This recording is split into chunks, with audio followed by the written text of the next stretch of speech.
I'm Spencer Callahan. I'd like to help. Spencer Callahan is the one to see. Call 387-2323. LA 21-12671. Offices in Baton Rouge. WNXX, Jackson, KNXX, Donaldsonville, and WDGL HD2 Baton Rouge. This hour brought to you by Spencer Callahan Injury Lawyers. LA 21-12681. Offices in Baton Rouge.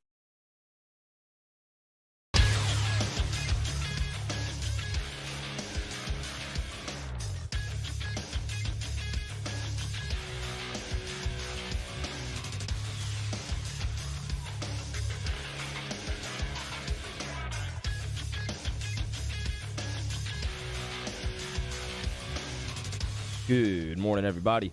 It is 7 a.m. on Monday, April 17th. Today in Baton Rouge, expect cloudy skies with a high of 74. Coming up on OTB, we have a new edition of Weekend Winners at 8 a.m. and Hold the Mayo, Devin Snow, joins the show at 9:15. You can follow today's show on Twitter, Instagram, and TikTok at OTB_ESPN or catch us on YouTube at the 1045 ESPN channel and subscribe for daily content. Hour number one of Off the Bench, live from the Mercedes-Benz of Baton Rouge studio, starts now. Let we go! All-Star Toyota presents Off the Bench with Jacob Hester and T-Bob Hebert. Yeah! Off the Bench with Hester and T-Bob. Hey, P, they said I got to come off the bench. All-Star Toyota presents Off the Bench with Hester and T-Bob. Yo, yo, yo.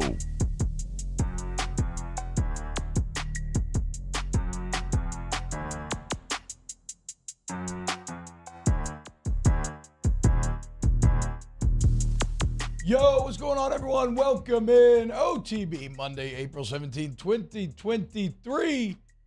Boys are back. Jake, myself, Mario, Taylor all hanging out with you this morning. If it sounds like my voice is a little scratchy, it is. Only this time I will not claim that I don't know what's going on with my voice. You know exactly what's going on with my voice. I've been in New Orleans for 3 days, okay? Just an awful, I have not, look, a wonderful time. Great city, Storyland popping, everywhere popping, but I don't know when the last time that I drank 3 nights in a row like that was, right? So we may be struggling from a vocal situation here, as I basically had some little mini New Orleans vacation, going to a wedding this weekend, fantastic wedding, very fun.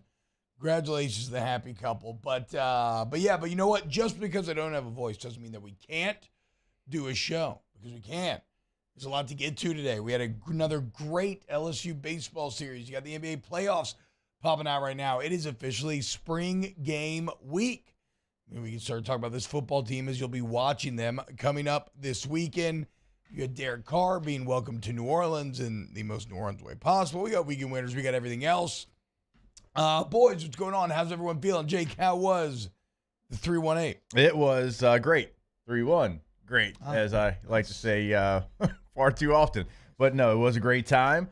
We had a baby shower for baby Harlow, baby girl number 5 for me, not baby girl number 5, Yeah. Overall number 5, first baby girl, and it was a lot of fun. A lot different than the other showers that I've had. There was a lot of pink, but that's okay. Excited about the pink, about the roses, and all the different things. And so Katie's family went above and beyond my family. It was a lot of fun. Enjoyed seeing everyone, up there in Rustonian.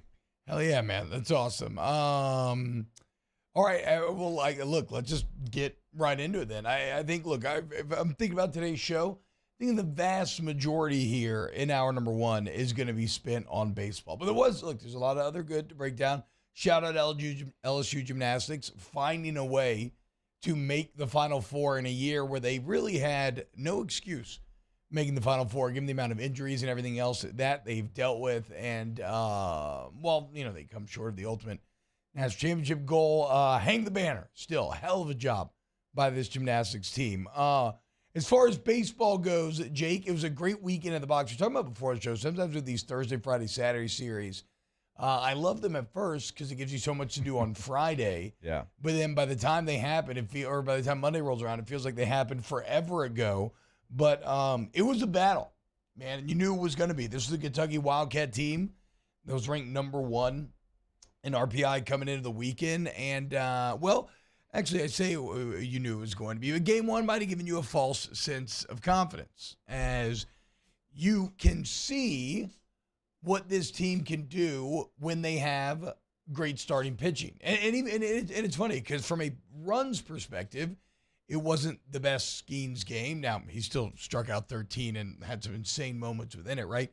But you can see just how comfortable you can be when you have that elite starting pitching. The problem is, due to injuries, due to everything else that we've talked about, the pitching is a bit of an issue. And so games 2 and 3 became some knockdown, drag-out battles. But one thing this team does have, and they seem to have, I mean, they've been in this situation quite a few times this year, is when it looks dark, when it gets tough, when adversity is at its highest, and the series and the games are kind of hanging in the balance, Jake, they display a ton of mental toughness, and they seem to always find a way of coming up with a big play, getting it done, and getting the series win. You certainly saw some grit in this series. You saw some animation in this series. You saw a lot of different things in this series, but it was one where if you don't understand who Kentucky is, like you have to understand, like T said, they are the number 1 RPI team in the country. They play a different style of baseball. We talked about it all day on Thursday leading into the series with the small ball, manufacturing runs, stolen bases. They were top in the SEC. It wasn't really close. And they were going to play a different way. And you're right. That first game, you're like, oh, man, that's fine. They can manufacture all the runs that they want to. It doesn't matter because Kentucky's pitching is not going to be able to keep LSU's offense down. And they really didn't throughout the series, but we knew LSU's pitching was going to have to find a way on Friday and Saturday to piece together a complete game to be able to go out there and give you the win. Now, they fell short of that on Friday, but you came back on Saturday. It was not pretty. We'll certainly get into it, but you did find a way. You pieced it together enough because that offense is going to give you an opportunity in almost every game to go out there and to not be perfect on the mound and still get a win, and that's what they had to do on Saturday. Is Friday a little concerning because, again, with every arm that you lose, you're wondering who in the world is going to come in here next. It is, but that offense is going to keep you in every game, and it did. Yeah, I think, look, it was definitely a growing weekend for a couple of the young guys that you've come to rely on, right? Both Gavin Guidry and Griffin Herring having some moments definitely to build upon, like some learning lessons, but still displaying some fight within some of those struggles. But yeah, you don't feel, I mean, I loved what I saw to Bryce Collins to close out game number 3, certainly. But yeah, you don't feel like you really have a shutdown guy anymore coming out of that pen now that Garrett Edwards is done. And obviously Ackenhausen was that early on. You hope that, do we have news on the Dugas injury? I mean, I know they play things notoriously close to the vest, so it's very hard to get any. Did not look good. It did not look good at all. And a lot of people are like, why is he in the game? I'm like, what do you mean? Why is he in the game? I mean, it's an SEC game. Yeah. Obviously, you just never know what's going to happen. And that's somebody that has fought and scratched and clawed to be healthy enough to be in that position, man. It looked bad. And that seems like, to me, seems like a really tough baseball player, almost like a gritty football player. When he's there rolling around on the grass, man, I knew it wasn't going to be good.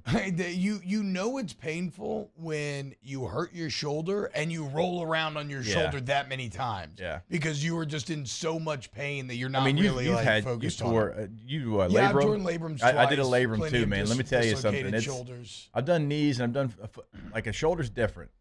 Yeah, it's not fun. It's not fun. Man, I got hit I got hit so hard against the Tennessee Titans that it tore my labrum, and it was like one of those things where I was the same way. Like, just you're kind of rolling around, you don't really know what to do, and it's just a different kind of feeling. And so I'm not sure what it's going to end up being. Did not look great, and that is going to be a massive blow for LSU. I mean, what he was doing for you in that leadoff position, protecting the rest of the lineup, and also just the leadership qualities that Gavin Dugas is going to give you as well. Well, we mentioned the clutch moments, like maybe only Jordan Thompson more clutch than Gavin Dugas this year. As coming out of this weekend, Jordan Thompson, Tommy White on the year, both with 17 two-out RBIs. Seems like Thompson's always coming up with that big hit. Look, why don't we do this? Okay, Jay said just a bruised shoulder, but I love Coach Johnson. He's our boy. He comes to the show every week. I don't know that you can trust him fully with he has a little bit of the Saints feel to him, right? How they do it on Airline Drive, where the injury information can be a bit obfuscated. Maybe not. That'd be awesome. It's just a bruised shoulder. That looks can be deceiving at times, certainly. And to be fair with Tommy White, back early on, they said, it's not, as big of a deal as we initially feared. And it didn't end up being as big of a deal as even with the missed time. Tommy White now leads the nation in RBIs with 56 of them. So here's to hoping that the Dugas situation is similar to White. Why don't we do this? Let's go ahead and I want to dive in depth into these three games. We never got to talk about game one. Let's go to break, and then we'll kind of give a game by game breakdown. We'll look around the SEC, see what's going on with the standings, and where LSU goes from here, because it almost feels, Jake, like you can exhale a bit now that you're done with this portion of the schedule. As we'll look at what you've done up to this point and what you have left to do, and you'll see that they are vastly different roads. So stick around. You can always hang out at youtube.com/1045 ESPN. Get in the chat, and we'll get to your comments as well by your Ford YouTube chat. Keep it locked here on OTB. Off the Bench with Hester and T-Bob. ESPN Baton Rouge, New Orleans, Alexandria, and 1130 The Tiger. Go to allstartoyota.batonrouge.com. All-Star Toyota, batonrouge.com. Whether you're looking to buy new or Toyota certified used vehicle, which is great because you get, it's a used vehicle, you get a cheaper price, right? But you still get that excellent Toyota warranty coverage. And what I love about it is your car basically tells you, hey, it's time to be serviced. You bring it in. Tommy Wagersbag and the excellent team over there takes care of you. Remember, they'll drive you home, send you text updates throughout, pick you back up when it's time to get your car. And a lot of times you don't even crack open your wallet. Okay, so whether you're looking to buy new, used, or rent, go to All-Star Toyota Baton Rouge. I mean, you're right, T. I mean, the car basically says, hey, you big dummy, bring me in. Yeah. And you go in there, and you're right. You're in, you're out. You get whatever you need to get done in a hurry. Also, like if you're renting, not a long, drawn-out process. You go to the website, you check out what you want, you let them know, and then you have it for a day, 2 days, 3 days, whatever it might be, as long as you need it. AllStarToyotaBatonRouge.com.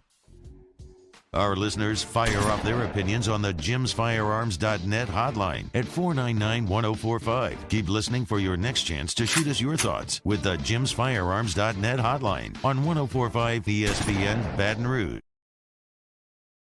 At Corval Toyota in Opelousas, you can get 3.99% financing on select 2023 models. And we also have a large selection of pre-owned inventory. So come on down to Happy Town. That's Corval Toyota in Opelousas, Happy Town, USA. Electricity is all around us, and our families depend on it. Every day is sparked by the power of a cold drink or a warm meal, a movie night, and a comforting light at the end of a dark hallway. From sunrise to sunset, playtime to bedtime, our team is ready to take care of your electrical needs.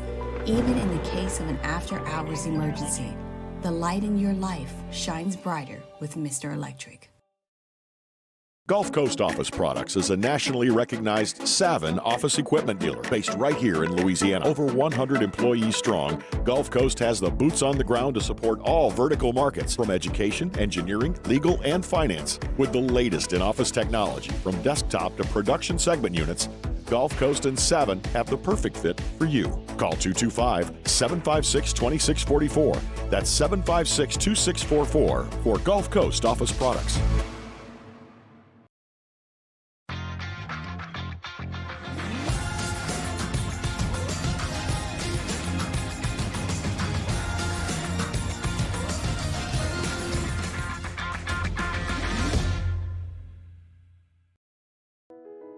I've been doing business with Luba for 25 years.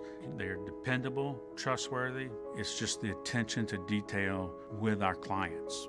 Our folks have years and years of experience. They're highly trained professionals, but many companies have that asset.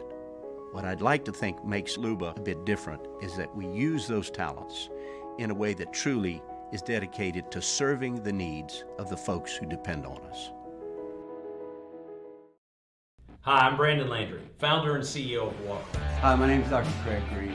This is Ryan Terrio with HUDCORoofing.com. Hey, it's Matt Moscona. No matter how big your commercial roofing job Hudco can help. My patients come to me because they trust that I can get the job done at a high level.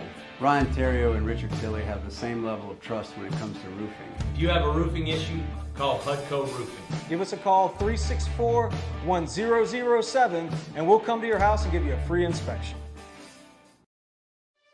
For over a century, local broadcasting has evolved with the needs of the community. We move past the stigmas of opinion journalism and bring the most relevant news online, on air, and on the go. You have trusted us with your news, sports, weather, and entertainment. Trust us to keep moving with you. Text. Join me, Jimmy Ott, and Charles Hannegriff. We're on campus at the Cook Hotel and Conference Center at LSU for the Monday evening edition of Game Time. It's Game Time, 6 to 8 p.m. Monday on 104.5 ESPN Baton Rouge.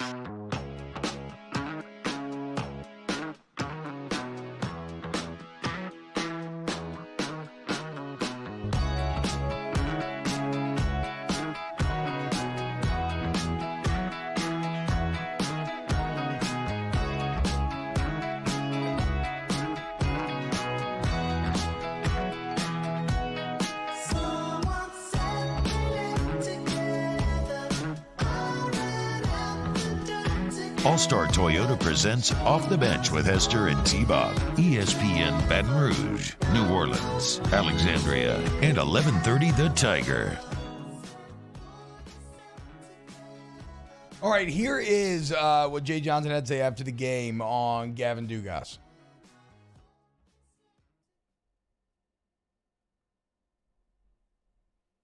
Yeah, I mean, the trainer was positive, but I'm done trying to speculate on injuries. I'm sorry. I'm not trying to be coy. I mean, I hope he can play again. I mean, the trainer didn't seem like it was that big a deal, but.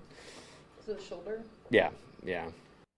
All right, so look, that was immediately after the game, and now that's obviously a coach that is very frustrated, right, and sick of all of his best players getting hurt. Somebody who felt like he told us on Thursday that he had the best staff in the country entering the season, and now, as you saw this weekend, Jake, a guy who is having to micromanage down to the batter. So you can see some frustration there. But look, as Chad is pointing out, the announcer calling Saturday's game, Dugas told him about it a week that he was good to go. I think Terrio said the same thing. It sounds like Friday on AFR. Yeah. So that's great news. Yeah, that would be huge. And obviously he's a very, very tough young man, and I can understand him being like, hey, it's going to be a week. Like, probably a month. No, it's a week. It's going to be a week. And so, like, he's going to do everything he can. And him being like 100% is probably not going to be something that he's real worried about. If he can go out there and feels like he can help his team, you're going to get him out there in the lineup. Wow. Wish we had some more of that sometimes in the professional sports scene. Yeah. As it sounds like a lot of Zion's teammates do as well. But we can get there later.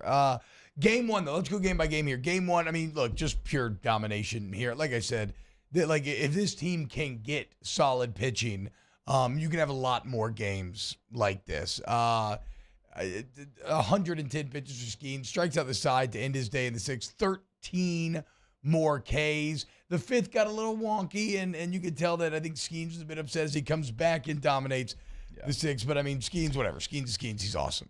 For me, the story of this game, obviously you scored a ton of runs, you hit the ball. LSU's going to continue to hit the ball. That's just what they are. It's the best lineup in the country, but only having to use the two pitchers. Yeah. Only having to use Skeens when he didn't, go as deep as he typically does, I guess, in the game. He gives you 6, but then Riley Cooper, bad body guy, comes in. He pitches 2 innings, only gives up 2 hits and 1 earned run, struck out 2 as well. That, to me, was big for the rest of the series because you knew that you were going to have to use a lot of pitchers to be able to go out there and win the series. So only using 2 in that first game felt like the storyline for me. It was pretty awesome first 3 innings, right? You had Thompson belting out his 4th home run in his 4th game in a row. Nice little grand slam, just really reinforcing how ridiculous Jordan Thompson, the 8-hole is. Then you got Brady Jobert in the 2nd inning with a grand slam. All of a sudden it's 11-1. And then Cade Beloso couldn't even get a grand slam, but did come up with a 3-run home run, make it 14-3. So game 1, okay, great. Thursday, this is awesome. Everything's all good. And then you arrive at game 2, and you're wondering, okay, how is Ty Floyd going to do?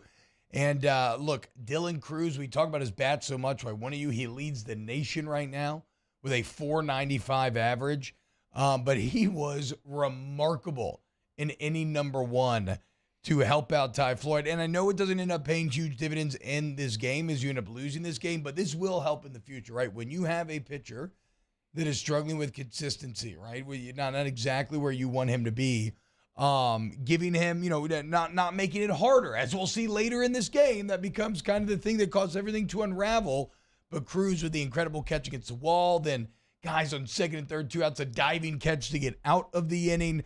I just didn't want that defensive performance to go unnoticed by Dylan Cruz. It was fantastic. Yeah, obviously you go to the starting pitching in this one, and Ty Floyd gave some more free passes. Now, of his 5 runs he gave up, only 3 were earned, but still, he didn't miss a lot of bats. Only had 2 strikeouts and 4 2/3. And we saw, with Skeens on Thursday night, that if you have the right stuff, you can't strike this team out, even though they do play that small ball that we've talked about over the weekend. So Ty Floyd right now, you're hoping he can bounce back, because still, even though you're having to, in game number 3, kind of Johnny Holstaff it a little bit, if you can get Floyd back on track, because not that long ago, he was one of the top 15 guys in ERA in the entire country.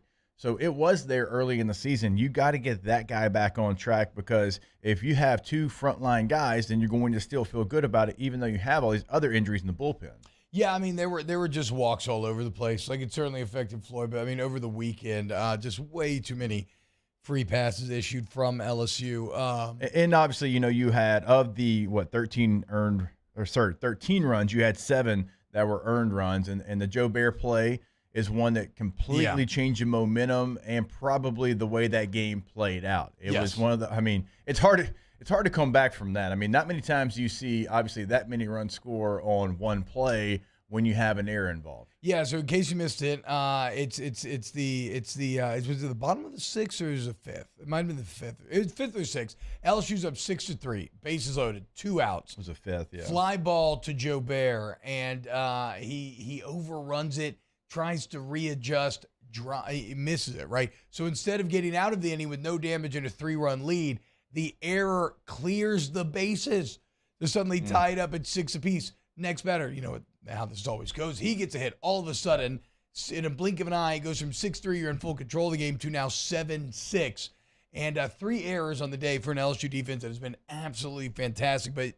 But especially when you have pitching in games 2 and 3 that like LSU does, where you're maybe going to struggle a bit, it becomes a little extra brutal, and it ended up defining the game in a lot of ways. I feel like it snowballed after that. It did. It changed the complete momentum of the game, because you won game 1 like you did. You have a 3-run lead in game number 2. You feel like you're cruising a little bit. Yeah. You feel like, oh, we're out of the inning. And then, you blink, and not only are you not out of it in a routine fly ball, you're tied, and then you lose the lead. So, that was just such a huge play over the weekend for you wanting to go out there and sweep. And look, Joe Bear did great things with his bat for sure, but that was a play he'd love to have back there. Another part in game number 2 that, probably, not a lot of people are going to look at it and say that it really matters because of the way the game ended out. But Blake Money giving you 2 2/3 and only giving up 1. It's been a while since we've seen Blake Money in that kind of a position. He's been a midweek guy, and we've talked about it. That was your Friday night guy for a large part of last season, and now he's a midweek guy. Sometimes he starts, sometimes he's at the back of the bullpen, whatever situation might be. But to come in and give you 2 2/3, only give up 2 hits, 1 earned run, only walk 1 guy, those are the things that you need. You need guys like that who have been in the situation before and done okay. Go back to that Oklahoma game last year. He had some great moments. We were all very excited. That was a long time ago. So, okay, can he find what he had at that part of the season a year ago? Because it is in there. And, he's not going to be a starter on this team. Understand that. But can he give you 2 innings, 3 innings in one of these games where you're having to piece it together? Yeah, so that's a great point on Money, but even with that, it's so odd how it played out. You're up 6-3 in the 5th. Suddenly you look, the 7th inning, it's 12-6. You're down to 9 outs. Kentucky bats around in both the 5th and the 7th. Now, one thing that if you want to take, since you end up winning the series, and you can do this, if you want to take something positive out of this game, the bats are so dominant that you still had a chance, right? You still put yourself in a position, and you got to give Tommy White some love here. Multiple doubles, just absolute mashed home run to center field, doing his patent arms crossed celebration The reason why I bring that up is, we'll get to that in a minute. But look, the bats, you saw the chance. You had the winning run up in the 8th, right? You admit on 2nd and 3rd, Jordan Thompson at the plate, somebody who, as I said, 17 2-out RBIs on the season, been clutch all year long, would go on to be clutch again in game number 3, and he just didn't have it in this opportunity. So you end up losing the game, and the reason why I brought up the celebration, Petrie, who was dominant for Kentucky in this series, immediately after the game ends, did the crossed arm celebration at LSU, and Tommy White, right? Very kind of Caitlin Clark and Angel Reese-esque. So Petrie drew a line in the sand and set the tone for game number 3. As once again, LSU suddenly finds themselves in a very familiar situation, staring down an SEC rubber match. You saw him do that celebration, T, and I'm like, okay. Yeah, all right, that's, exactly. Look, and we are all for stuff like that. We are Tom Petty here on OTB, and so I'm like, all right, it's 1-1. Let's see what happens. As soon as LSU takes game number 3, Christian Little makes sure that he is looking at the Kentucky dugout. Oh, I missed that. Oh, yeah, and folding his arms and letting them know, you got game 2, we got the series. But, look, I mean, stuff like that. It's the best. It's the best, and baseball needs more of that, in my opinion. Nobody got hurt. It's just all fun. He had a hell of a series, so he did it. And then certainly Tommy White had a hell of a series, and so they're going to do it. And it was a great SEC series. Yeah, and look, like you said, this team has weaknesses, right? Especially on the mound after all the injuries and everything. But they are mentally tough as hell. And they tend to thrive in high-leverage moments. And they've already created a lot of magic this year, and they did it again this game. Jared Jones was dominating game number 3, dude. The home run, the first solo shot, gives him not only a 10-game hitting streak, gets his 10th home run of the year, but then in the 6th, and we'll play the highlight of what he said after the ball was hit. But in the 6th, 453 feet. And, we were given a classic Lynn Rollins line as Lynn delivers, "You couldn't find that one with a subpoena." Love you, Lynn. Always got something up the sleeve.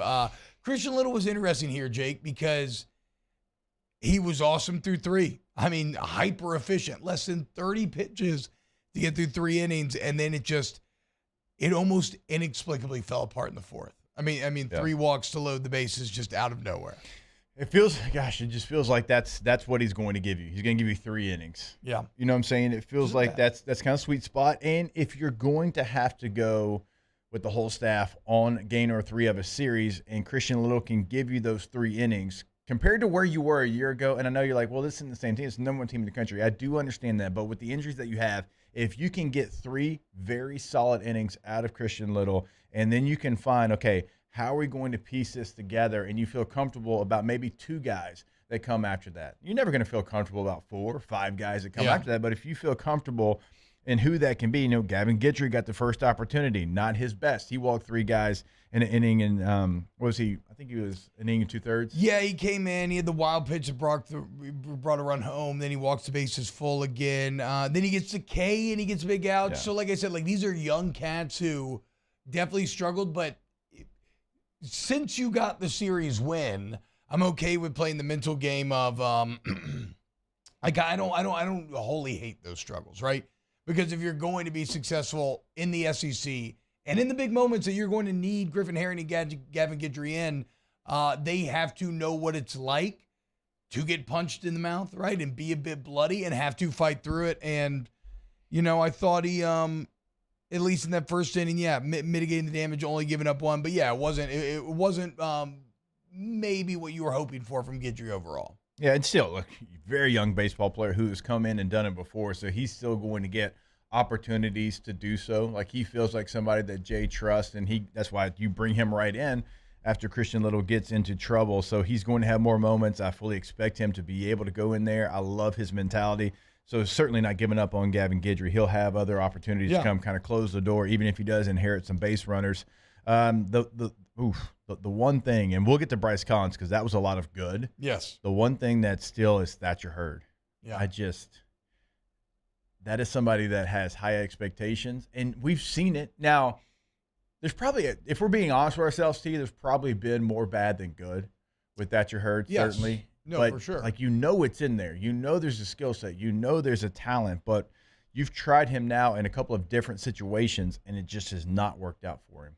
Yeah, it's and I keep hearing that he has the stuff, so that's why you shouldn't be concerned about him because he has the stuff. So it's not like he doesn't have the ability to be great, but at a certain point, it's got to come together. And I mean, especially now where you are like desperately looking for anybody to step up. And you mentioned Collins. I'm not gonna lie, it looked and felt awful heading into the bottom of the 7th on Saturday, right?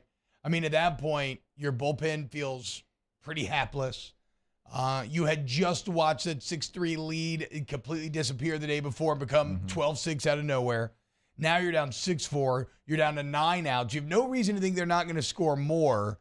And again, that's where the mental toughness of this team came to shine, and they showed why they were the number 1 team in the country. And first off, before you get to bat, you're right. You got to credit Bryce Collins, man, coming in and shutting that door and getting you the win. Because, I mean, he's not been good this year. Yeah, I mean, not early on. He's 2 in a row, though, for him, right? It is. But compared to where he was a year ago, remember we talked about it. We're like, if he can find where he was, and look, this is somebody that Jay knows incredibly well. He had him at Arizona. Like, you don't just bring players to LSU from your previous spot if you don't feel really good about him. Now, at Arizona, there wasn't a ton as far as, I think he pitched like 7 games when they were together, but he knew him. He recruited him, and so he was excited to bring him to LSU. And last year, I think, if I'm not mistaken, he did kind of struggle at the beginning, but remember, by the end of it, I mean, he pitched to a 3.62 ERA, appeared in 20 games last year. This year, it was well over 7, but now it's starting to come back down. He was over 10 when he had that good performance last time. I think it's at 6 now. But so, I mean, if you can, again, like, you've seen him do it before. Like, you've seen him do it in the SEC. Yeah. Like, you have seen him perform at a really high level. And again, you brought him to LSU because there was something that you saw in recruiting and being a player for you that you thought could work at LSU in the SEC. And it has. So you have something you can lean on. And if he can find what you've seen him do before, again, like some of these pitchers, Blake Money and Colin, just we've seen you do it, but you have to find it right now because the team needs you to find it. And you don't have to be great. Like, No, you actually just don't be have to be good. dominant. Just be good. The bats will take care of the rest. And you saw that in this game as I loved, as I said, Jordan Thompson coming up with a big ribby with 2 outs, and then Cade Beloso, the salty vet, with a huge play to tie it. And then we've made so much of the tag team of Tommy White and Dylan Cruz, and they're just latent intimidation factor, right? The inherent intimidation factor came into play here as they intentionally walk Dylan Cruz to load the bases with 2 outs, and then he hits Tommy White. As why would you want to? How do you pitch to Tommy White in that situation, right? Because you're terrified, and he's staring you down and looking you dead in the eye and trying to make you even more terrified. And it worked. He intimidates it and giving LSU the lead, and then, as we said, Collins shutting it down, and all of a sudden you get the massive series win, and you have now made it out of this portion of the schedule in which you played seemingly top 10 teams all 5 weeks. And you won all the series. Now, I guess you pushed with South Carolina due to that game being canceled. Again, I hate just mathematically having one less game. It's so lame. But still, you against a very, very tough schedule, including series against the SEC West, leading Arkansas Razorbacks, you emerge looking great on the other side. And now the schedule will lighten up considerably. It will. And look, Arkansas has been really good after they played you, and they're 11-4, so I get that they have the advantage. And you're right, T. Like, oh man, the 9-5 is still throwing me off there. But when you look at it, you've played the number 1 team in the West, the number 3 team, and only because you're the number 2 team in the West. When you look over the East, South Carolina, Kentucky, and Tennessee, like none of those teams are bottom feeders. You haven't played a Missouri, a Georgia. You haven't played an Auburn and Ole Miss in the West. Those are coming for you. Yes. Like those bottom feeder series, the Georgias, the Ole Miss, the Auburn, the Mississippi State, like those are coming for you now because you have not only kept your head above water, you've continued to thrive against some of the best.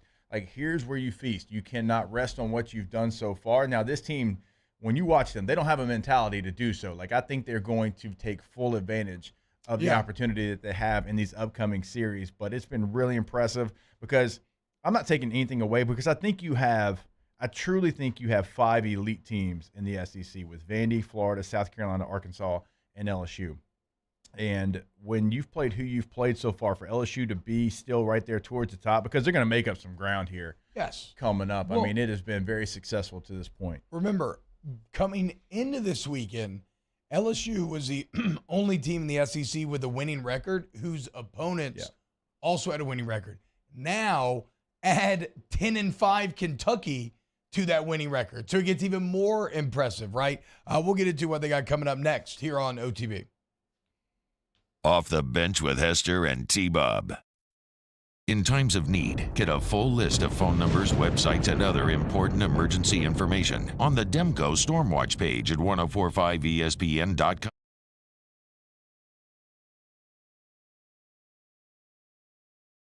Louisiana, over 100 employees strong, Gulf Coast has the boots on the ground to support all vertical markets, from education, engineering, legal, and finance. With the latest in office technology, from desktop to production segment units, Gulf Coast and Savin have the perfect fit for you. Call 225-756-2644. That's 756-2644 for Gulf Coast office products. Bayou Chrysler Dodge Jeep Ram has $15,000 off all new 2022 1500 SCA trucks. And all new Bayou automotive vehicles come with a 1 million mile warranty. If you need sales or service, the crew at Bayou is going to do right by you. Each year, Guarantee Media hosts a radiothon to benefit Dreams Come True, the local organization that grants dreams to Louisiana kids suffering life-threatening illnesses and their families. We've interviewed these incredible kids, and their stories warm our hearts. And none of it would be possible without your help. So we're asking for your support in our effort to making more dreams come true. Each year, our Dreams Come True radiothon is powered by the Baton Rouge Clinic. Visit GuaranteeMedia.com to pledge your support today, and thank you. Clash of the Cooks Jambalaya Showdown is back. Join us on Saturday, April 22nd at the Ochsner Medical Complex at The Grove. We've got cooking teams of pros and joes serving up their best jambalaya and Cajun Creole dishes, all while helping raise dough for local families battling cancer. Bring the whole family for great food, live tunes, and good times. Clash of the Cooks Jambalaya Showdown, presented by Ochsner. Saturday, April 22nd at lunchtime. Help us paddle it forward. For tickets and more information, go to clashofthecooks.com. All right.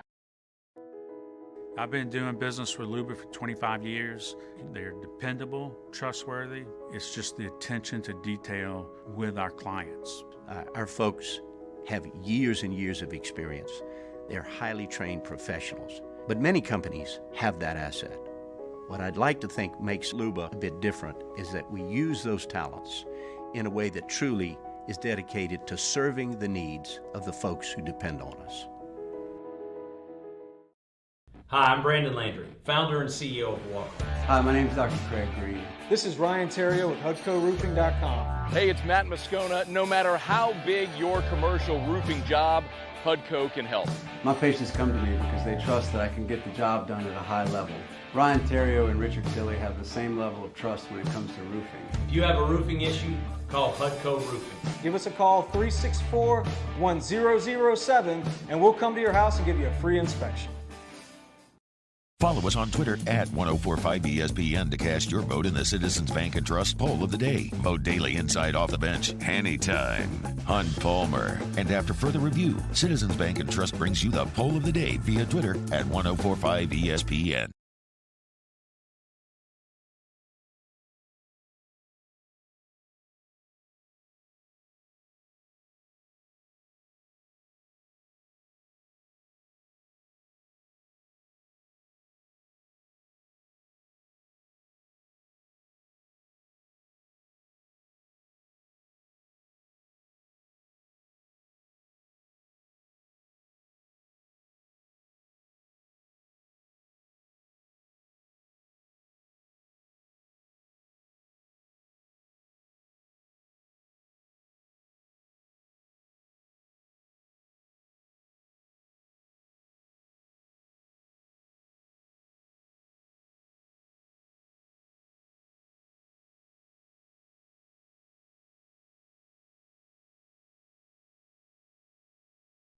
Charles Hannigrove, join us for the Monday edition of Hanny Time. We'll recap LSU's series against Kentucky and the beginning of the NBA playoffs. Hanny Time, noon weekdays, 104.5 ESPN Baton Rouge.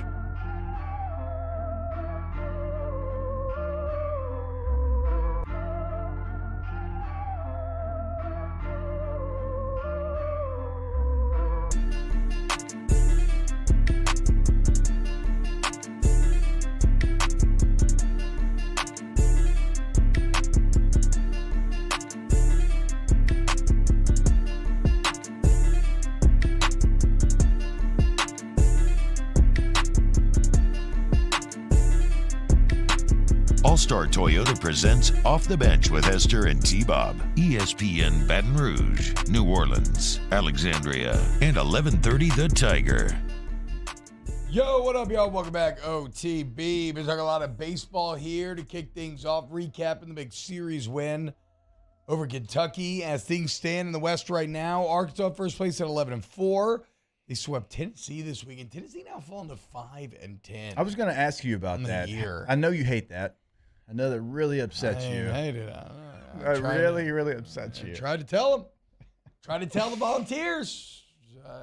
Just playing dress up. Cosplaying. You did. As a great baseball program. It was one of your great lines that you had and a couple of great videos you've put together. But it is a great example of you can be great for a season in this league. But to be consistently great, it's different. Yeah. It's not just something you can roll out there, feel good because you did it last year, that you can do it this year. I mean, every single year, you have to go out there, recruit at an elite level. You got to put it together at an elite level. You have to do so many different things to stay on top, and you can't rest on those laurels in the SEC. Yeah, they're also just they've been off on the road. 1-9 on the road this year. So when they've had to go out of Lindsey Nelson, just has not gone well for Tennessee. But, so Arkansas sweeps. They're now 11-4. LSU in second place at 9-5. A&M 7-8. Already in the losing records there in conference, a bit interesting. On the eastern side of the equation, you got Vandy at 13-2. Florida at 11-4. Looking pretty dominant as well. We'll get to Caglione and weekend winners. He had a great moment over the weekend. South Carolina at 10-4. And Kentucky at 10-5. Obviously, you've already squared up with those last two teams. So like we talked about, the only team in the SEC with a winning conference record, whose opponents have a winning record, is LSU. You now add 10-5 to that mix after the Kentucky series. But now, it's about to get a lot easier, boys. A lot easier. You look at the remaining 5 weeks, nary a ranked team to be found. So from basically only playing top 10 teams to now not even playing teams that find themselves in the top 25. You'll start this weekend by heading up to Oxford, where you'll take on the Ole Miss Rebels, who are the defending national champs, but dead last in the SEC, 3-12 in conference for Bianco Company, and losing last week in Duty Noble when they won the first game, only to fall on nights 2 and 3. We're pretty sure it's just because Rivers Huey didn't go to games 2 and 3, as she is a curse upon her Mississippi State Bulldogs. Every time she goes to the dude, they lose.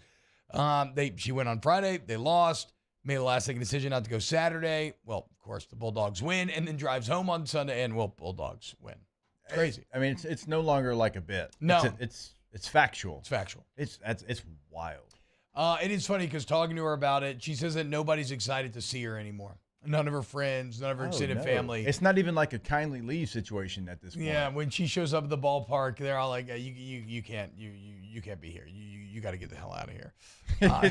It's like Owen Wilson, like when Vince Vaughn in Wedding Crashers tries to come in and like talk him out of just come out of the house, like, "Hey, like I'm getting married, buddy." He's like, "Hillbilly, get out, get out of here." Who was that? I'm trying to remember what super fan had that. Like, it would probably pop my head in a little bit. So at Ole Miss, like I said, dead last in SEC, 3-12 in conference. Then you got Alabama, who is 6-9 in SEC play. That's going to be at home in the box. Love that. Then you're going to travel to the Plains, take on the Auburn Tigers, 5-10 in the SEC. Then you'll head to Starkville. Or excuse me, no, you got Mississippi State at home. Mississippi State coming to town, 5-10 in conference, even after winning that last series. And then you close at UGA, who's currently dead last in the East at 4-11.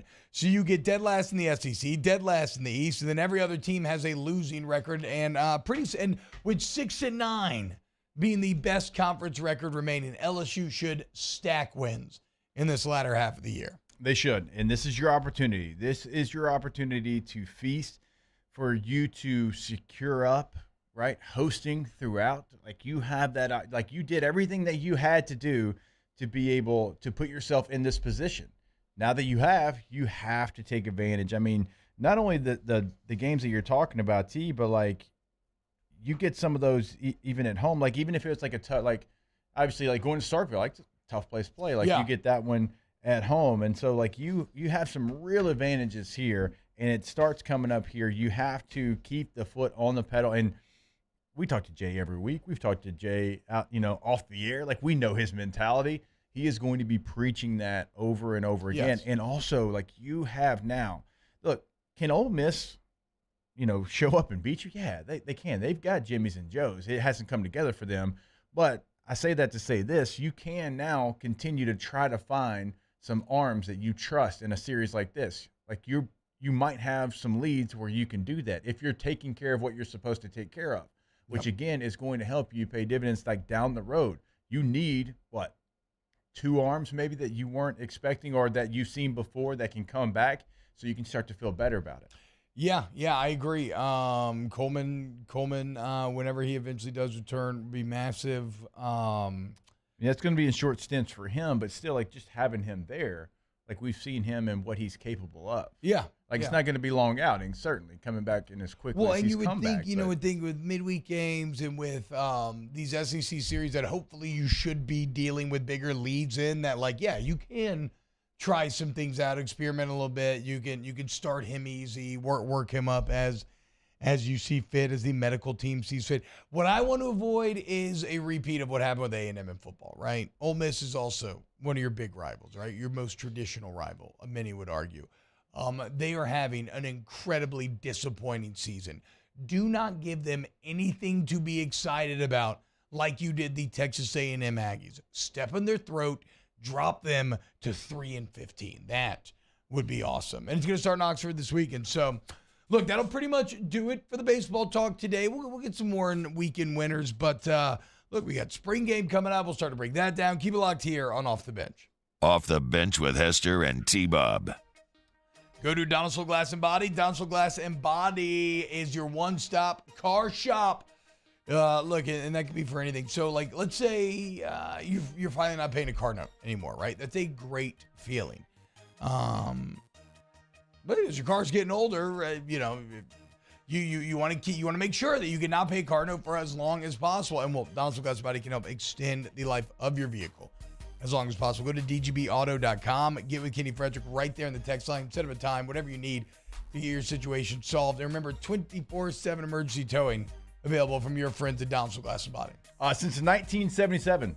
I was -8 in 1977, and I'm old. Okay, that's how long they've been doing it. They've been doing it at a high level. Otherwise, you can't do it since 1977. So they do everything at an elite level. They're going to be transparent throughout every single process that they can do for you and your vehicle. Check them out online, DonaldsonvilleGlassandBody.com. Our listeners fire off their opinions on the JimsFirearms.net hotline at 499-1045. Keep listening for your next chance to shoot us your thoughts with the JimsFirearms.net hotline on 1045 ESPN Baton Rouge. There it is, the extra mile, on the border of expected and extraordinary for those willing to go further, like vans customized for work or play, with safety and tech to keep you connected. Supported by a 5-star sales, service, and finance team. And backed by the 1-star you know. So go the extra mile. It's never crowded because so few have what it takes to go there. Mercedes-Benz Vans. For over a century, local broadcasting has evolved with the needs of the community. We move past the stigmas of opinion journalism and bring the most relevant news online, on air, and on the go. You have trusted us with your news, sports, weather, and entertainment. Trust us to keep moving with you. Text TB to 52886 and tell Congress local broadcasting is here to stay. Gulf Coast Office Products is a nationally recognized Savin office equipment dealer based right here in Louisiana. Over 100 employees strong, Gulf Coast has the boots on the ground to support all vertical markets, from education, engineering, legal, and finance. With the latest in office technology, from desktop to production segment units, Gulf Coast and Savin have the perfect fit for you. Call 225-756-2644. That's 756-2644 for Gulf Coast Office Products.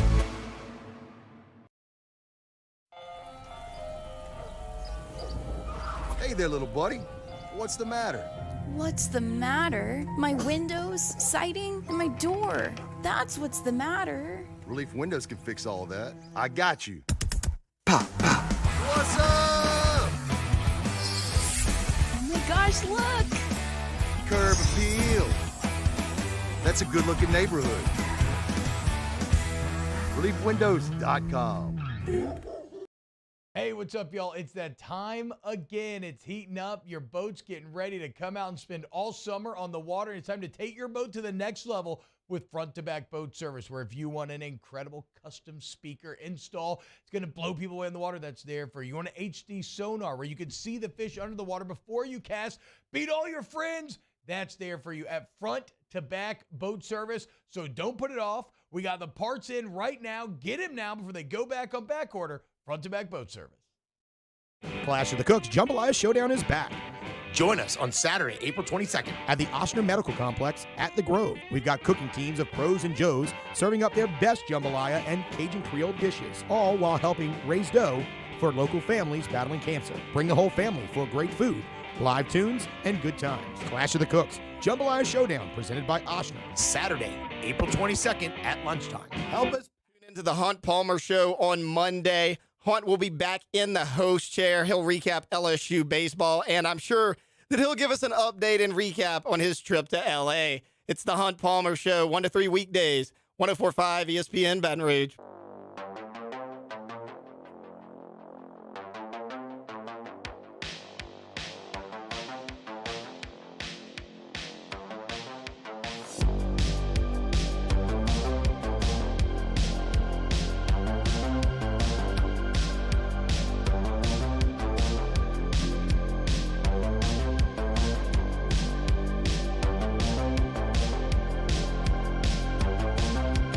All-Star Toyota presents Off the Bench with Hester and T-Bob. ESPN Baton Rouge, New Orleans, Alexandria, and 1130 The Tiger.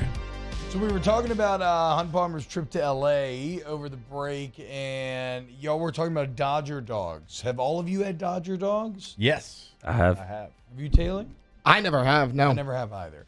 And then we got into what constitutes a great hot dog, because I think it's easy to kind of fall into the trap of all hot dogs are created relatively equally, but the way that y'all are talking about Dodger dogs, they seem to be something transcendent. Why are Dodger dogs so, like what are they doing? What are they doing? It's just a hot dog. The bread to hot dog ratio is perfect. There's not a lot of extra bread. Like, I don't want extra bread on my hot dog. Now, what you put on your hot dog, that is up to you. That can be a lot of different things. A lot of different people enjoy a lot of different things. I am never going to judge someone for what they put on their hot dog, but I need the bread and the hot dog to be a great ratio. What are we thinking size-wise? Is this like a foot long? Or, I mean, okay.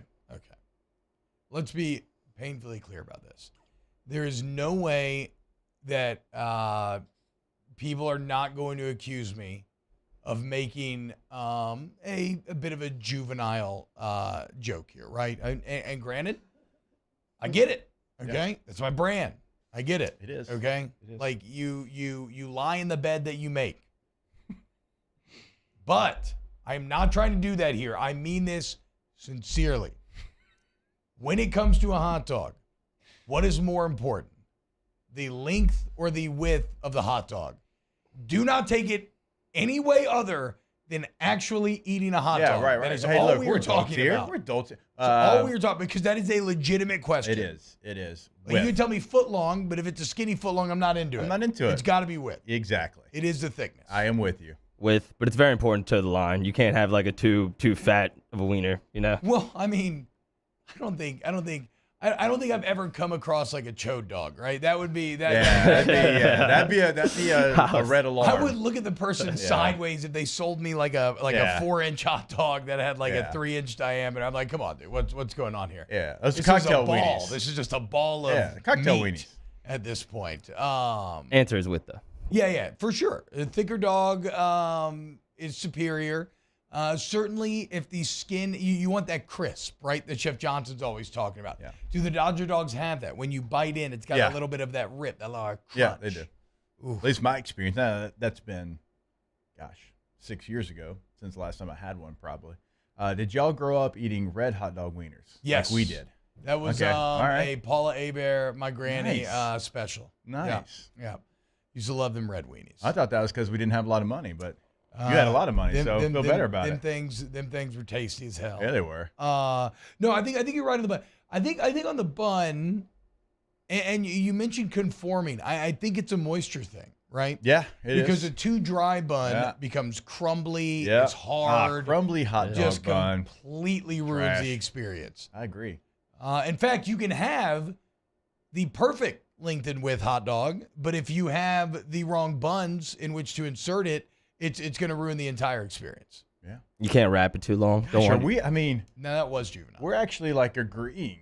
Yep. I mean, was it Danny the whole time? I mean, I guess so, dude. 100%. Oh man. He was yeah. I mean, I guess only time will tell. Coming up next, we got weekend winners. Kicking off hour number 2. Got some of my favorite highlights to play from over the weekend. So keep it locked right here on 104.5 ESPN. Off the bench with Hester and T-Bone. Hey, it's Matt Musso. Join me Monday through Friday for your daily update on LSU baseball with Musso at the Box, presented by New Orleans Flooring. Wherever you get your podcast, Apple, Spotify, Google, and check out New Orleans Flooring. 2 locations, Metairie and Prairieville or NOLAFlooring.com.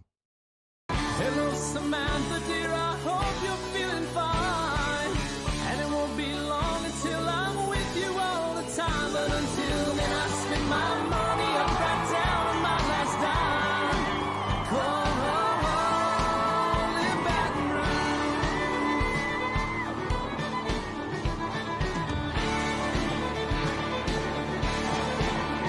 I'm ready, what you put me on through. Gotta send my love down the I've been doing business with Luba for 25 years. They're dependable, trustworthy. It's just the attention to detail with our clients. Our folks have years and years of experience. They're highly trained professionals. But many companies have that asset. What I'd like to think makes Luba a bit different is that we use those talents in a way that truly is dedicated to serving the needs of the folks who depend on us. Hi, I'm Brandon Landry, founder and CEO of Walker. Hi, my name is Dr. Craig Green. This is Ryan Terrio with HUDCORoofing.com. Hey, it's Matt Moscona. No matter how big your commercial roofing job, HUDCO can help. My patients come to me because they trust that I can get the job done at a high level. Ryan Terrio and Richard Tilley have the same level of trust when it comes to roofing. If you have a roofing issue, call HUDCO Roofing. Give us a call, 364-1007, and we'll come to your house and give you a free inspection. Gulf Coast Office Products is a nationally recognized Savin office equipment dealer based right here in Louisiana. Over 100 employees strong, Gulf Coast has the boots on the ground to support all vertical markets from education, engineering, legal, and finance. With the latest in office technology, from desktop to production segment units, Gulf Coast and Savin have the perfect fit for you. Call 225-756-2644. That's 756-2644 for Gulf Coast Office Products.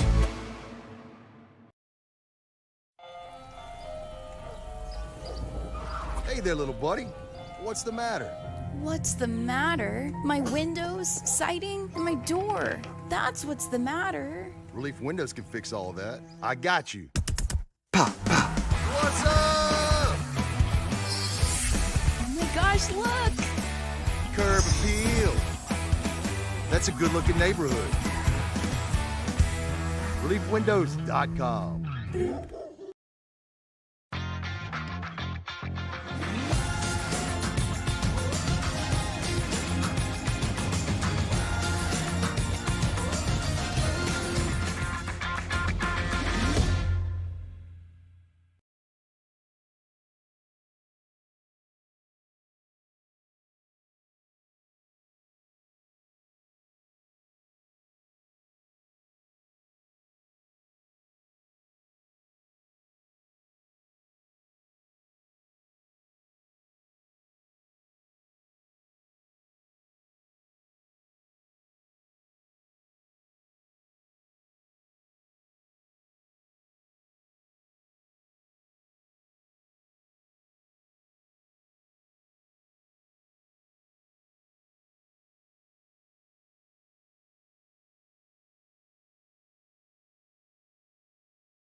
Good morning, everybody.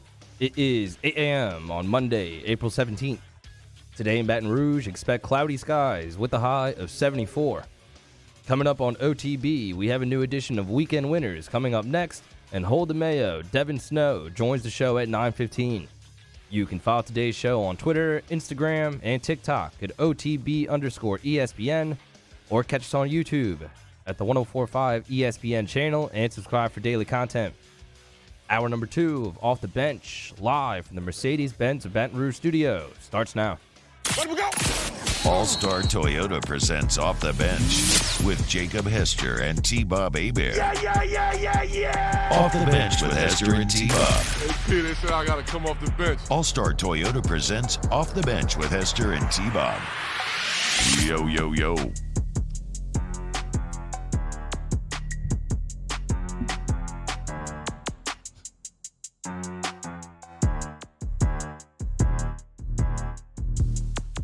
Yo, what's happening, y'all? Welcome back to OTB. Hour number 2. We're going to kick off Weekend Winners here in a second.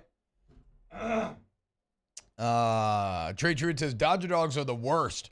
Rubbery and no flavor. Lucky dogs are the GOAT. Look, I've eaten a Lucky Dog. I love Lucky Dogs, right? Like, don't get me wrong. Like, I'm down. I don't know that I think Lucky Dogs are particularly high quality. Now, they're not bad. I mean, they hit everything we're talking about, right? The buns are soft. Somebody who mentioned this in the chat, because this was an excellent rule.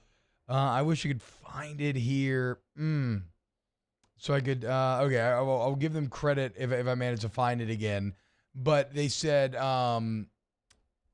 the meat has to extend past the bun on both ends, and I think that's true. Oh, that's a good point. When it doesn't, you get the bread to meat ratio is thrown all off, right? It's not about just the texture of the bread, though. That's maybe the first rule. Because still, if you have the soft bread and it's technically a little bigger than the hot dog, it's not going to ruin the experience like a crumbly bread will. But if you're trying to really play with the big dogs and you want us to really love you, yes, the meat has to extend past either side of the bun. Does anybody know why those old hot dogs were red, Jake? No clue. And it was Gulf South that said that. I just figured that they were cheaper and a better option for our household. I don't know. Emil says brioche buns. It was Gulf South who said that about the meat extending. Emil says brioche buns are the flavor hot dog. Brioche buns are just excellent for anything. I agree. Also, I'll take a potato bun. You ever mess with potato buns? Yeah. Yeah, potato buns are rolling as well. Y'all ever had hot dogs cut up in spaghetti? Jacob wants to know. Absolutely. Yeah. Also, like pork and beans, like out of a can. Yeah. Yeah. Beanie weenies, whatever you want to call them. You could have a hot dog. You could honestly cut up a hot dog and drop it in just about anything, and it's going to be delicious, right? Yeah. Like we have a low bar here. On I mean, TV, it's true okay? though. Like for me, like I'll like ask my wife. Like she's like, you're the worst person to cook for because you eat everything. The first time I made a sauce pecan. I'm like, I feel like that's the best person to cook for. Sounds like it. The first time I made a sauce pecan, my buddy Josh made it, and I didn't realize it's like a hard dish to make, takes a lot of work. And somebody told me that you're supposed to throw beanie weenies in it, so I did, which is offensive to the chef. I don't know, but it tastes good to me, dude. It tastes great. Like I would never do this because the crap you get, but yeah, you could chop up those red dogs and drop them in gumbo. It'd be great. You could drop them in etouffee. It'd be great. You could take my fried shrimp po' boy and put chopped hot dogs on that, and I'd smash that thing. I'm telling you, like, rare. You could do it in a salad, honestly. Think about it. It would still work. It's just a solid, versatile meat. There's somebody listening out there, maybe even chef, that's like, good God. I thought I've it's true, though. helped their palates. Look, I don't know, man. Look, hot dogs didn't become the cultural phenomenon that they are by being bad. I agree. They may not be fancy, but they get the job done. They're like one of the most reliable foods on the entire planet. I still prefer my grandpa's old Spam spaghetti that he used to make over the chopped up hot dogs, though. That Spam spaghetti was so hitting, dude. Somebody says you got to use bunny buns. Yeah, bunny buns are great for hot dogs, sure. Champ, we've talked a lot on this show about how you can't whistle and be angry at the same time. Like, there's a few things that you can't do that are physically impossible. Champ says you can't love sports and hate hot dogs, and I'm pretty sure that's actually correct as well. I agree. What is this? Bobby Hotep says if you get the chance, Jollibee? Is it Jollibee? My eyes are so bad. Joel's Beef Spaghetti has hot dogs with banana ketchup. Sounds gross, so good, not overly sweet. I will try anything out. I don't know what banana ketchup is, though. All right, let's dive in to a little weekend winners. That's how winning is done. That's right! We can't have anyone freak out there, okay? We've got to keep our composure. We've got too far. I'm by winning. I win here and I win there. Now what? Are you doing what it takes to win a championship? Wow, winning. Well, then I guess there's only one thing left to do. What's that? Win the whole thing. Craig Granger talking about Adam and a crawfish boil. Hell yeah. Hot dogs play.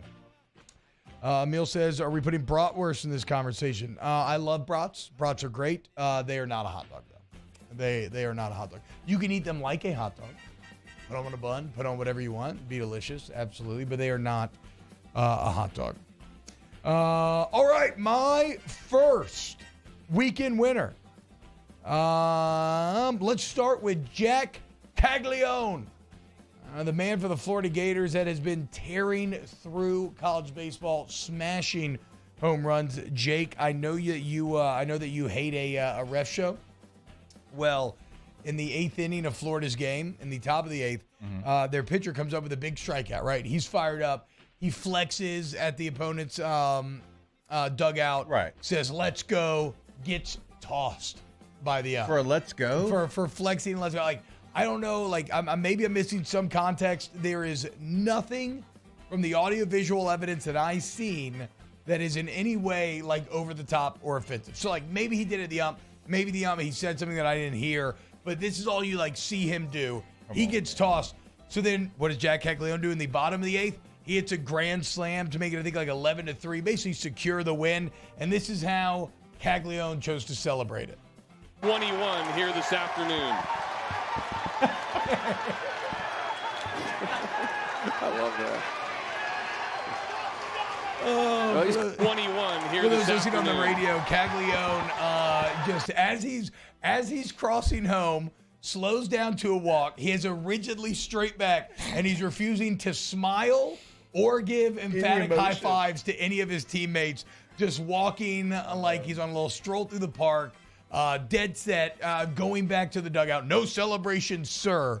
And I got to give a shout out to my guy, who was it on Twitter that said it, Randall Babin. Wow. That's called malicious compliance. Yes. Where you do what you are told to do, but you obviously do it in the most disrespectful way possible. That was fantastic. That is the best thing a Florida Gator might have ever done. Yeah, I That do was hate Caglione because I'm a little intimidated by him, and I don't want, He's really good. Yeah, you're going to run into him probably eventually this year. But that's and, great, though. That was excellent. I mean, come on. That's, also, you should have said, why the ref tossed the pitcher, I have no idea. I have no clue. It's still like kind of a close game. It was a big strikeout. Yeah. It's insane. Yeah.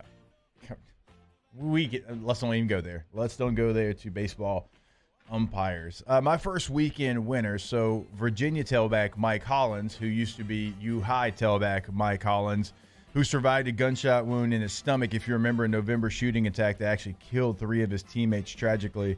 Well, he got the first touch of Virginia's spring game on Saturday to a standing ovation. It was a 7-yard rush just up the middle. The entire stadium stood to their feet and gave him a standing ovation. He has worked his you-know-what off to get back. And obviously, like, I can't even imagine just mentally, like, what it probably took for him to get to where he's at now. But he played in the game, got the first touch. The Coach Elliott said, like, that wasn't even the plan. It just kind of happened that way. But what a great moment for him to be able to go out there because of all the hard work that he has put in to get back to being in this point. He later scored a 1-yard touchdown into the end zone where it had his teammate's name as well. So a very emotional moment for Virginia and Baton Rouge native Mike Hollins. And we're all rooting for him, man. Great young man. Had a chance to cover a bunch of his games when he was at U-High State Championship games. Was a really good player, but an even better young man. And so it was a great weekend for him in Virginia, and obviously just a tragic situation, but for them to be able to celebrate their life and for Mike to get back onto the field. Yeah, I mean, congratulations to Mike Hollins. That's, that's awesome. That's great for him. Mario, what you got? I'm going weekend loser, Oakland Athletics. So during the game on Friday, the Mets broadcast team said that they were not doing the game from the normal visitors broadcast booth in Oakland. And the reason they weren't doing the game from there is because there is a possum living in that booth. What? And apparently it's been there all year. It made an appearance during an Angels game earlier this season. And apparently it smells really bad in there. So they went to a different booth. But their camera guy did stay in the booth with the possum. So shout out to the camera guy. Is there some sort of like weird animal rights rule where they can't just remove the possum? I'm not sure, but they went to do the game, like set everything up, and they said it just smelled really bad. So they picked a different booth. But for whatever reason, the camera guy needed to stay there. Have you not seen the picture of it? No. Oh, it's just like this possum, like half hanging out of the ceiling. I did see a video of a possum this weekend.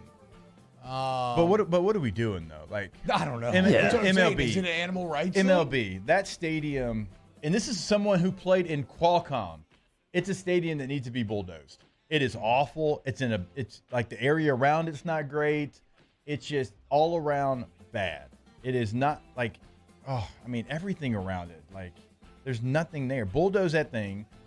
Move that team to Salt Lake City or to Nashville or Las Vegas or wherever. Like, there's 3,000 people in like the third game of the year. Yeah. They're in Oakland. Like, come on, man. Those players don't deserve that. Those coaches don't deserve that. Hell, the fans that have to go watch that don't deserve that. Maybe they should play possum. But you know what, though? Friend of the show, Brent Rooker, plays for the A's. Actually playing really well. Oh, nice. Batting .333. He's already got 4 home runs. Oh, let's go. 11 RBIs on the year. Bigs? Yeah. Let's go, dude. So it looks like they set up traps for it. It doesn't look like they've contacted like any actual animal control people, but they've set up traps for the possum, and they haven't worked. Now, that's insane because that means that they legally can remove it, and they're just not. Yes, spending no. the money to. No, I don't know. It looks like maybe they're trying to make it like some kind of endearing figure, but that makes no sense because people have to work from that booth. Like, I wouldn't want to be, in that booth where a possum has pooed and potentially, spread diseases. That's not cool. That possum is pooed. Hey, there's possum poo on the radio. You've been listening to me talk too long. I did see a video of a possum this weekend where a coyote like grabbed it in its mouth, so it does what possums do, and it like plays dead. Coyote's like sniffing around it, and then just so disrespectful, as the tweet points out, and the coyote stands over the possum and just pees on it before walking away. He just pees all over him. I guess he was marking it with some sort of scent or something awful. Taylor, you got any weekend winners? I do not.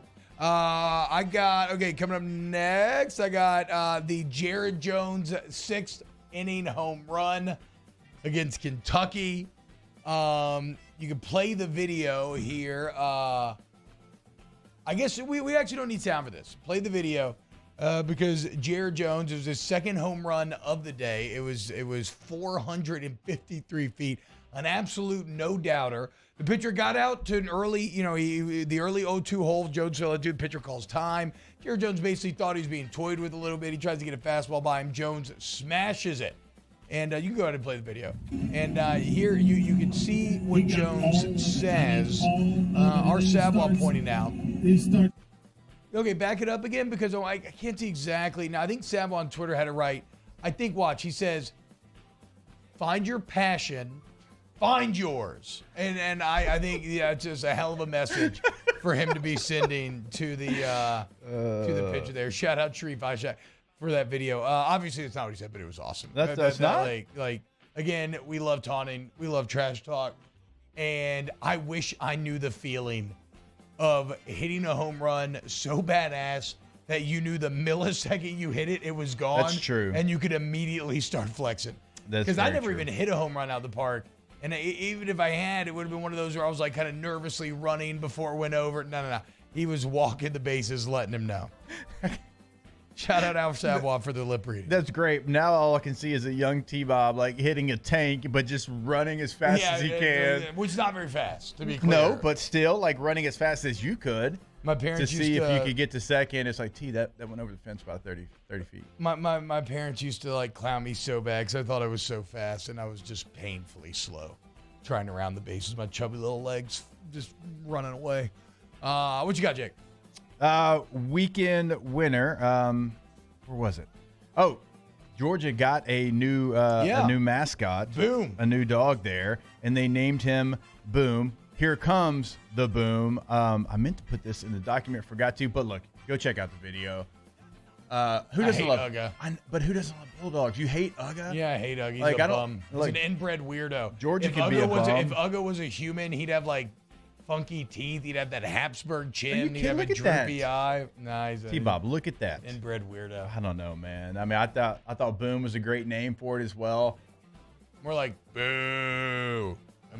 Look, I know you have to spend a lot of time with someone who pumps a lot of Georgia sunshine, but maybe that's where it's coming from. I went through a bulldog phase where, like, in college, I used to really want like an English bulldog for like a few weeks, but then I started looking up. I mean, they have a lot of issues, a lot I was of about to problems, say, but then if I it's started not looking your how English, inbred and terribly unhealthy they are, and I was like, you know if what? it's not your We should English outlaw bulldog, bulldogs. right? If it's not your English bulldog, though, I don't know. They're kind of cute.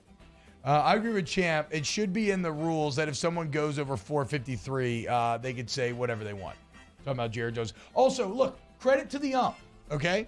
Because he heard it. Oh, yeah. And he immediately ran over to Jay Johnson, and instead of being the ump show and kicking him out, he went over to Jay and was basically like, hey, dude, look, you know, get your guy to calm down. Yeah. A little bit. And then when Tommy White got hit, White stared down the pitcher, chunked the bat to the side to take the lead, and the up again warned Tommy White didn't go over the top. Did not go over the top, though. All right, I got another weekend winner that's going to trigger Mario, but like I have to say it. Austin Reeves, Lakers. I hate it because this Scored is the most right. 14 Actually, of his sorry, go ahead. 23 points in the fourth quarter. He's got Dame Lillard out there tweeting about him being, okay, he was wrong. He's the guy. I'm him. I mean, Austin Reeves said Austin it. Reeves, bruh. So I What in the was going to world? say it's the most wrong that I've ever been in an argument with Mario where he mentioned Austin Reeves being one of the reasons why the Lakers are doing so good, and I was clowning him like, okay, yeah, it's not LeBron James, but you know Mario's right. But then I was actually just 3 minutes ago, maybe even more wrong, when Mario said that Doug was on Disney, and I said he was an idiot, and that it was only on Nickelodeon, and it's actually on. Yeah, basketball gods continue to laugh at me. And Austin Reeves really revitalized their season. Like, there was a stretch where AD and LeBron both got hurt, and they still won like 5 out of 7 games, and that's what got them going. It doesn't look like they're going to be able to keep him, given their cap situation and how well he's playing. But yeah, he's unfortunately definitely a weekend winner. So are the Lakers. Yeah. 14 of 23, like, took over a playoff game. That Austin Reeves. Any more winners, boys? Mario? I guess I'll give a weekend winner to Quinn Ewers. It looks like he's going to be the starting quarterback at Texas. went there, yeah. Sarkisian said so after the spring game, said it's safe to say it's clear that Quinn's our starting quarterback. He was good. Arch Manning, not so good in the game. 5 of 13, 30 yards, looked like a freshman, I guess. We can get into we'll play Arch because it's like I think it warrants enough interest. We can play Arch this spring a bit later, even though it is a little insane that this kid has to deal with that amount of spotlight. Like, that's gonna be like what every college football shows. Yeah, I'm honestly with you, T-Bob, on Texas. I think they're a little overhyped, like always. I don't think they'll be good. But Ewers, what I saw last year, did look really good. Game against Bama before he got hurt. Ewers is such a mixed bag last year. We can get into it. He had such a good like quarter against Bama, but that TCU game was a travesty. And he looks so good. He did get rid of the Matt Damon from the last duel look, though, which can only be an improvement. I mean, he looked exactly like Matt Damon in the last duel. That's a good call. I got one small weekend winner before I get out of here on my weekend winners. Antonio Gates Jr. caught a touchdown in the Michigan State spring football game. And it's funny, the announcers are like, Junior? Who? Oh, yeah, that guy. And so, like, almost like they realize, oh, yeah, he's related to Antonio Gates. That's actually his son, Antonio Gates Jr. And if you're wondering, Michigan State, Antonio Gates Sr. actually was committed to play football to Nick Saban and Michigan State. Oh, wow. Yes, and I forget, I don't remember if it was academics or what it was. There was something that happened, and instead of playing football at Michigan State, he went and played basketball at Kent State, did not play college football, and then is going to be an NFL Hall of Famer, even though he didn't play college football. But he's a high-level football player. Again, he actually signed with Michigan State, not just committed, signed with Michigan State. Something happened. Don't remember what it was. and ends up at Kent State to play basketball, and now that's why his son's back in Michigan State. It's where they're from. Yeah, Emil put that in the chat and says, it's a weekend loser for the rest of us. I'm not supposed to feel this old, this young. Let's get some of the chat ones here. Weekend loser, the umpire in the Dodgers game calling the time delay strike when Cody Bellinger was thanking the fans for his ovation. Did you see that? Yeah, they're giving yes, I did. Yes, I did. Yes, I did. I was so mad. I said, I'm not even going to send this into the group because they're going to be like, Jake, we get it. You don't like umpires. Dude, come on, man. He won a World Series there. The fans are read the room, bud. What's the rules? Man, come on. Weekend winner Andrew Lloyd Webber says Mudbug Pie as Phantom of the Opera closed after 35 years on Broadway. Longest running Broadway production. Scott Dice, weekend winner, the Joey B artwork is Mandalorian. That was awesome. Bill Baggins, weekend winner, LSU track and fields. Lorena Rangel Betritz set the LSU record in the 1500 with a time of, I actually don't know what I'm reading, but shout out to Lorena for setting the LSU record. And my last weekend winner, the New York Fire Department. Play this clip from the hockey game. So I guess the police department and the fire department have a hockey game against each other every single year. They do. Not only did the fire department win the game 8-5, but here was a fight that took place at the end. The face-off. Gloves off. No buckets. They want it. On this Esposito. This is going to be for FNY. Ryan Dermody for the Cops. One-on-one. Cut. Esposito. And this one goes in favor of FDNY. A fitting way for this game to end. Wow. Early on, Dermody came in with the uppercut there. It looks like Dermody caught him once, but it didn't even affect him. That is a steel jaw, folks. He took it, ate it, and gave two right back. FDNY winners on the score sheet. I think winner of the brawl. I think Dermody was shocked that punch didn't knock him out. I think he was ready to go off and celebrate and give it the WWE belt. If you see a replay, let me know. Does he connect with that right fist? Oh boy, ate both of them some connected punches at the exact before same delivering the time with the knockout blow. rights. I loved seeing how hyped the Helmets boys off. in the You bench gotta get when they win the fight. And the actual look of the winner himself with his droop mustache, the slightly balding head. Like, that's how I want my fireman to look. I immediately trust that guy, and he's obviously got the toughness for the job. That is awesome. I love everything about that. Yeah. And I'm sure every one of them went and had a beer after. Together. Yeah. Like all of them. Absolutely. All right. When we get back, we'll talk about LSU spring. Keep it locked, OTB. Off the Bench with Hester and T-Bob. ESPN Baton Rouge, New Orleans, Alexandria, and 1130 The Tiger. Go to All-Star Toyota Baton Rouge. All-Star Toyota of BatonRouge.com is the website. And on the website, you can find a ton of great resources, okay? You can chat with members of the sales team, of the service department right there on the site. Get whatever questions you need asked, kind of start your journey. You can actually order your vehicle, custom order, whatever you want right there on the website as well. Or go see them off of Airline Highway. Because bottom line, if you are looking for your next vehicle, you want to go to All-Star Toyota, go to All-Star Toyota of Baton Rouge. Yeah, you're going to be able to find whatever you're looking for, no matter what your family's needs are, no matter what your needs are. They're going to be met over at All-Star. If you're looking for a sedan, a hybrid, a midsize, full-size SUV, multiple trucks, you got the Sienna minivan. You have so many different options. Sequoia, if you're looking for that full-size SUV, no matter what, like I said, you're going to be happy when you drive off Airline Highway there for All-Star Toyota. And check out the website. Check out those per-day rental prices as well. Not going to find better prices anywhere. All-Star Toyota of BatonRouge.com. In times of need, get a full list of phone numbers, websites, and other important emergency information on the Demco Stormwatch page at 1045ESPN.com. I drove myself to the ER, had heart surgery, and drove myself home 24 hours later, feeling fine. Starting running again after the procedure, I'm getting excited thinking about it. I had no pain, nothing. I felt great. And right then and there, I was like, oh my God, I'm back. I'm back. It's just amazing. Ochsner Health. Long live you. Hey, what's up, y'all? It's that time again. It's heating up. Your boat's getting ready to come out and spend all summer on the water. It's time to take your boat to the next level with front-to-back boat service, where if you want an incredible custom speaker install, it's going to blow people away in the water, that's there for you. You want an HD sonar where you can see the fish under the water before you cast, beat all your friends, that's there for you at front-to-back boat service. So don't put it off. We got the parts in right now. Get them now before they go back on back order. Front-to-back boat service. There it is, the extra mile, on the border of expected and extraordinary for those willing to go further, like vans customized for work or play, with safety and tech to keep you connected, supported by a 5-star sales, service, and finance team, and backed by the 1-star you know. So go the extra mile. It's never crowded, because so few have what it takes to go there. Mercedes-Benz Vans.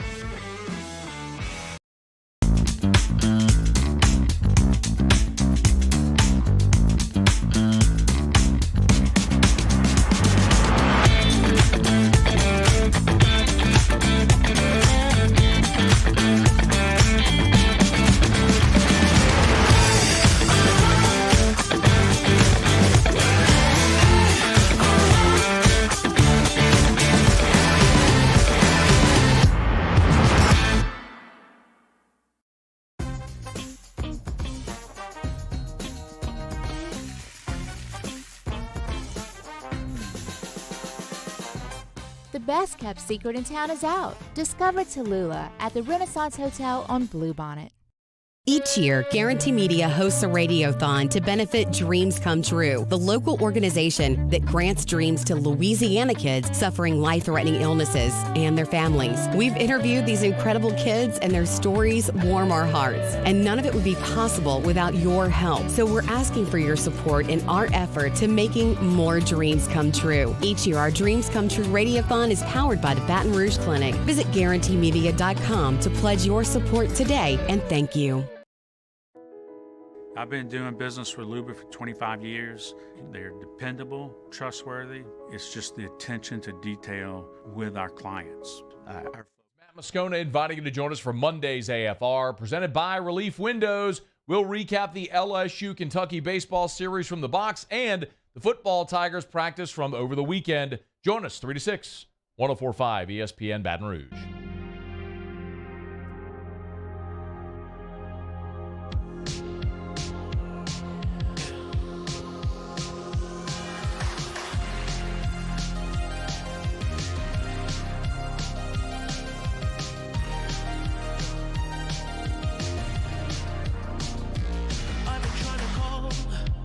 All-Star Toyota presents Off the Bench with Hester and T-Bob. ESPN Baton Rouge, New Orleans, Alexandria, and 1130 The Tiger.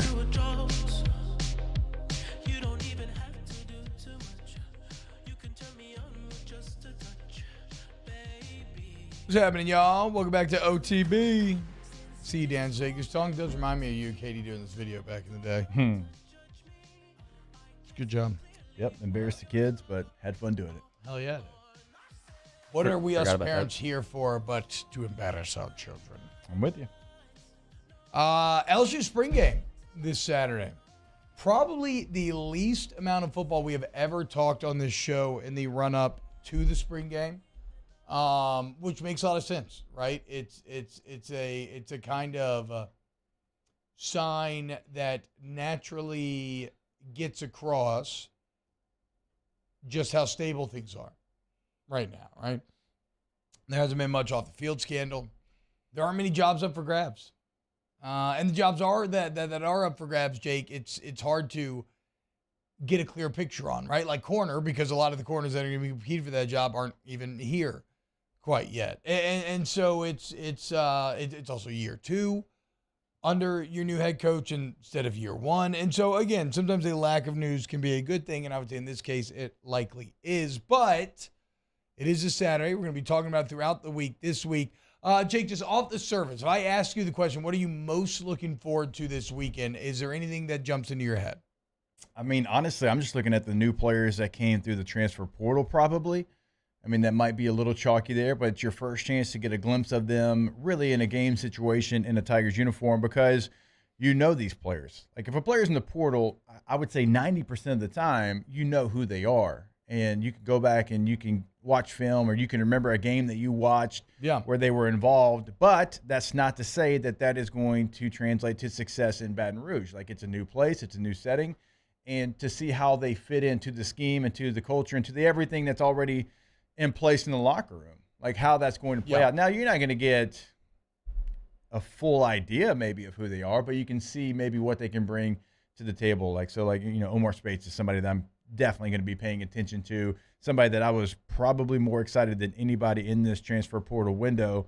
And to see him right there in the middle of that defense, to be a leader, because at Oregon State, he was a dude. Yeah. And I watched him not knowing he would ever end up at LSU, time and time again, circling plays that he made and talking about that guy. Well, and at Oregon State, no one shut down Caleb Williams better last year than did the Oregon State Beavers. It was by far the Heisman winner's worst game of the season. And I guess the only reason I bring that up is because Omar Speights was the leader and heart and soul of that defense that shut down the Heisman winner, right? So that's always great. He comes out of position of need. You know, this is chalky and boring, and I should force another answer simply to spur some sort of conversation.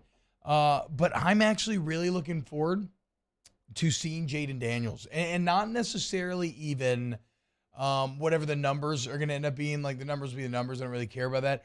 I'm more interested in see Jake if I get the sense that here you have a player that, because I didn't think he looked good in last year's spring game. I came out of last year's spring game being like, how do you even remember that at this point?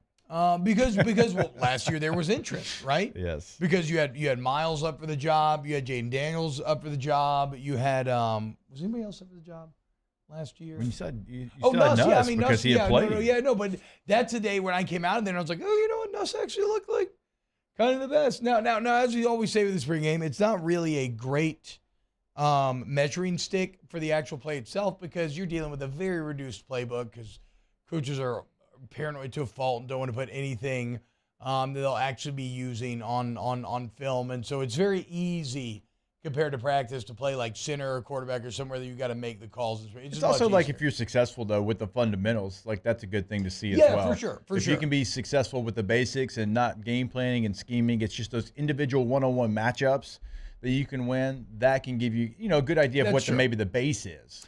And so that's why I left last year and I was like, hey, I love the rhythm of Nuss.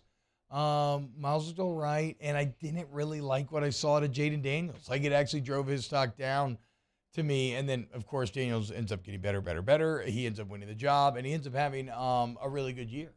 But there are still, as we've talked about plenty of times, a lot of areas for growth. And so when I say I'm most excited to see him, I just want to see, does it feel different, right? Does he have the feeling of, because also last year he didn't know he was going to be a starter. He didn't know, he wasn't a leader of the team because he had just gotten there. He had just met people like a couple months ago.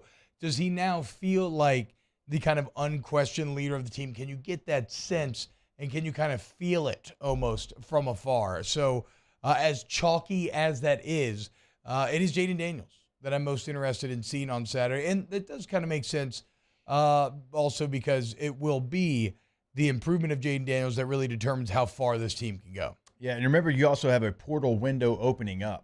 Yeah. So you're going to get an idea of maybe, where the Tigers need to add a player. Now, you have some injuries in spring. You're not going to push it too much, but the coaches are having those conversations. Roster management, maybe where they'd like to add a player here or there. They asked Brian Kelly on Tuesday after spring practice how aggressive LSU would be during this next spring portal window, and he mentioned that they have a couple of needs on defense he'd still like to fill.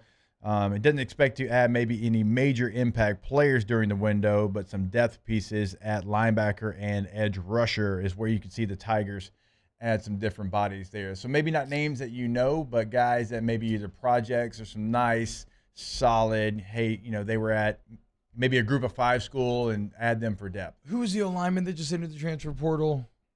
He's like 6'7", but he plays center. And he was highly ranked. And I know LSU wants to add another interior guy, ideally. We'll have to. I'll end up finding. I'll end up remembering. Well, you had remember Michael Daugherty, the safety out of this class, entered the portal without even practicing. So there's so much movement. Yeah. And you always have to monitor it. And now that you have windows on it, Like you got to be selective, but also you have to be active in it at all times because of, you're going to lose guys. All these coaches, every coach that we talk to on off campus, I'm like, all right, like, how are you using this spring practice? And they're all like, look, we know we're going to lose guys. Like, even like in some best situations, like Kirby's like, we are going, and Kirby did, like Bear Alexander, a very good defensive tackle, is in the portal. We are going to lose guys. We have to anticipate where we're going to lose those guys and try to replace them, but also, realize where we need to add in the same product. Like if we need an edge rusher, like we have to know that and we have to be aggressive there. You might hurt some feelings, but you have to add some pieces. So you never really had this opportunity before. It's good and bad because you are going to lose players. But after spring, like think about like what it used to be compared to now. If you're like, man, we need some receivers. Yeah, I mean, I think this is where Polian in his new role can really have a huge impact, right? Because he can be scouting the portal constantly. He can be working on that roster management constantly, and he can give you the leads that you're going to need coming out of spring. All right, when we get back, we got more OTB. Keep it locked. Off the bench with Hester and T-Bob. I want to talk to you about the Advanced Eye Center, okay? And what they do for the Advanced Eye Center is sports vision training. And in fact, our friend Dr. Zhang's been at it for over 40 years, y'all. She holds the highest board certification in this field in the state and is actually the only certified vision therapist in the state. Why should you care? Because they're passing it on to you and your kids. Join the Advanced Eye Center Sports Vision Training Camp, okay? This is for grades 3 through 6, 7 through 12, limited availability, June 2nd, July 7th are the start dates. Go check them out on Facebook at Advanced Eye Center. Help your kids. It helps in every facet of life, every element of sports, Advanced Eye Center. Yeah, T-Bob and I actually went through some of the tests, and I can promise you this is going to help you out. It is something that you can get better at. And T-Bob and I, we needed some work, right? And we would be able to get that work done at these camps. Call 225-769-6010. Our listeners fire off their opinions on the jimsfirearms.net hotline at 499-1045. Keep listening for your next chance to shoot us your thoughts with the jimsfirearms.net hotline on 1045 ESPN Baton Rouge. Bayou Ford has $2,000 off MSRP plus 2.9% APR for 84 months on new 22 Ford Expeditions. And all new Bayou Ford vehicles come with a 1 million mile warranty. The crew at Bayou Ford is going to do right by you. Not only did she tell us, but this young lady, stand up.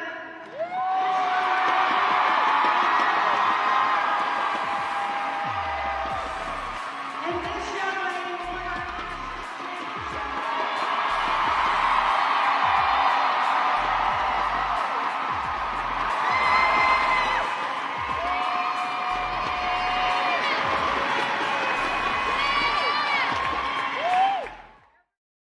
Clash of the Cooks Jambalaya Showdown is back. Join us on Saturday, April 22nd at the Ochsner Medical Complex at The Grove. We've got cooking teams of pros and joes serving up their best jambalaya and Cajun Creole dishes, all while helping raise dough for local families battling cancer. Bring the whole family for great food, live tunes, and good times. Clash of the Cooks Jambalaya Showdown presented by Ochsner. Saturday, April 22nd at lunchtime. Help us paddle it forward. For tickets and more information, go to clashofthecooks.com. Gulf Coast Office Products is a nationally recognized Savin office equipment dealer based right here in Louisiana. Over 100 employees strong, Gulf Coast has the boots on the ground to support all vertical markets from education, engineering, legal, and finance. With the latest in office technology from desktop to production segment units, Gulf Coast and Savin have the perfect fit for you. Call 225-756-2644. That's 756-2644 for Gulf Coast Office Products.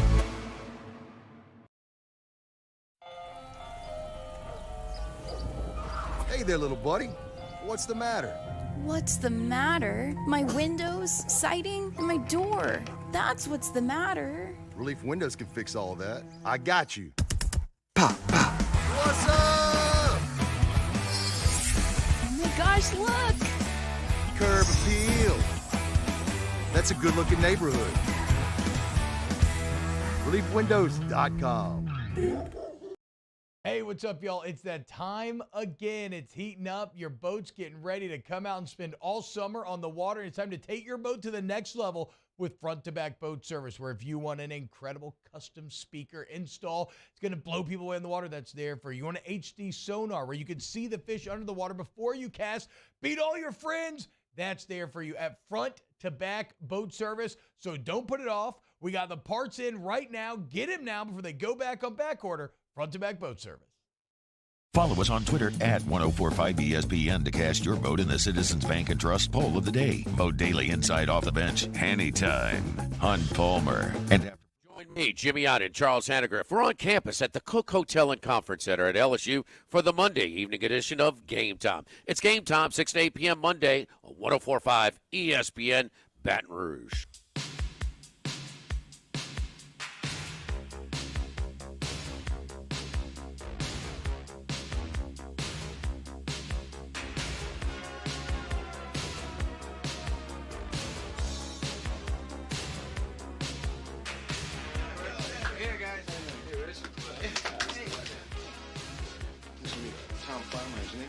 All-Star Toyota presents Off the Bench with Hester and T-Bob. ESPN Baton Rouge, New Orleans, Alexandria, and 1130 The Tiger. So, y'all, welcome back, OTB. I don't know how I feel about this, Jake. I feel like we have to talk about it. This is one of those things where, like, in this business, you know there are things that will do numbers, and so you have to engage in them, but you don't necessarily like it, right? Like, if you hate, like, I love when people complain about sports and they're like, I can't believe they're saying this. They're saying it because you're watching it, and now you're talking about them. Talking about the amount of money that ESPN puts in to figure out, okay, what talking points can we come up with that will get people going, and we make fun of them all the time here, right? Like, what was the one the other day? Jordan Love threw the ball with swag. Which is still my favorite. Jordan Love looked comfortable, throws the ball with swag, according to Aaron Jones. And so this is kind of one of those things where, Jake, you do another show, I do another show. Like, we're going to have to talk about Arch Manning today. Yeah. Without they're question. college football shows, and he had his spring game. And it's unfair to Arch Manning. He is an 18-year-old kid. He is a freshman. Now, I get why we're doing it, because the lineage is unmatched. As we said, you could stud Arch Sr. probably more expensive than any person in the country. So, like, of course, you're going to look at his literal genetic offspring and be like, that, okay. or maybe the Watts dad. Which one? The Watts. Oh, TJ yeah, Watt. that's true. Yeah. That's true. But it's Derek quarterback. Watt. But it's quarterback. JJ though. Watt. You know, but it's quarterback. Look, I'm just saying. I mean, TJ Watt makes a lot of money. Give me a good Barry dad in basketball. You could stud the Barry family for quite a bit of money. Yeah. That's what I'm saying. You had two sons and a dad there. Curse. Poll question of the day? Yeah, poll question of the day. Who would you want to stud? Who would you rather stud? It was John Barry, the dad Barry. Do John Barry, do Archie Manning, and do certainly whatever J.J. Watt's dad's name Gronkowski? is. Yeah, probably. Okay, yeah. I knew there was another one with a ton of brothers there. Probably Gronk. But look, either way, the point is, like, I get why we're doing this. I do feel like there's an insane. I mean, go ahead. You can go ahead and start playing the highlights there in the background while we're talking about it. I think there's an insane amount of eyeballs, obviously, on him, and just an insane amount of pressure to live up to. And here it is. I mean, all over the internet today are every play that Arch Manning had in the spring game. And look, there were 60,000 people at the Texas spring game. They're chanting Arch's name. And you know, look, I thought he looked like a freshman. Nothing too special to write home about. I thought he looks pretty good in the pocket in terms of maybe how he's navigating it. Showed off a bit of athleticism. I am not the one to be critiquing quarterbacks, Jake. I think, I mean, people who know football better than I do would have more of an opinion. I do think sometimes I was a bit surprised to see that he was kind of laboring on the throws, or the throws kind of felt a little like maybe they lacked a little zip. But again, to be clear, I'm not watching any other quarterback spring game and looking at it this intently. So it was just, you know, he looked like a freshman out there. Yeah, and obviously because of his last name and because where he was in recruiting rankings, like he's going to, from every single angle, be graded and be talked about. Like Quinn Ewers as well, though. Like the 3 highest rated since we've kind of been doing this quarterbacks of these recruiting rankings and stars, and I mean they're all 3 Texas guys. With Vince Young, Quinn Ewers being the second one, and then Arch Manning. Like those 3 players have the highest grade. Oh wow! Yeah, on recruiting sites. I did not know that. Yes, they're all Texas guys.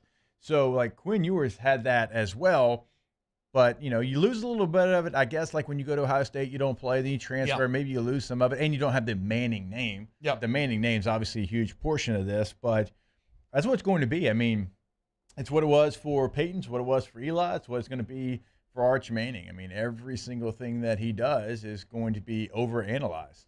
Now, interestingly, Sark saying after the game that that Ewers is going to be the starter, and I say interestingly because it's kind of similar to the Walker Howard situation in a way. Whereas, like, what if Ewers starts and then wants to come back next year? What does Arch Manning do? Does he hang out? Will he be willing to sit a second year as he's walking at others in that same recruiting class play? Does Ewers end up playing bad and others comes past? I don't know. Only time will tell. Like, what if Quinn Ewers plays just good enough to be the guy, but not good enough to go pro? Yes, exactly. And stays for another year. Exactly. That's what I'm saying. Then what do you do?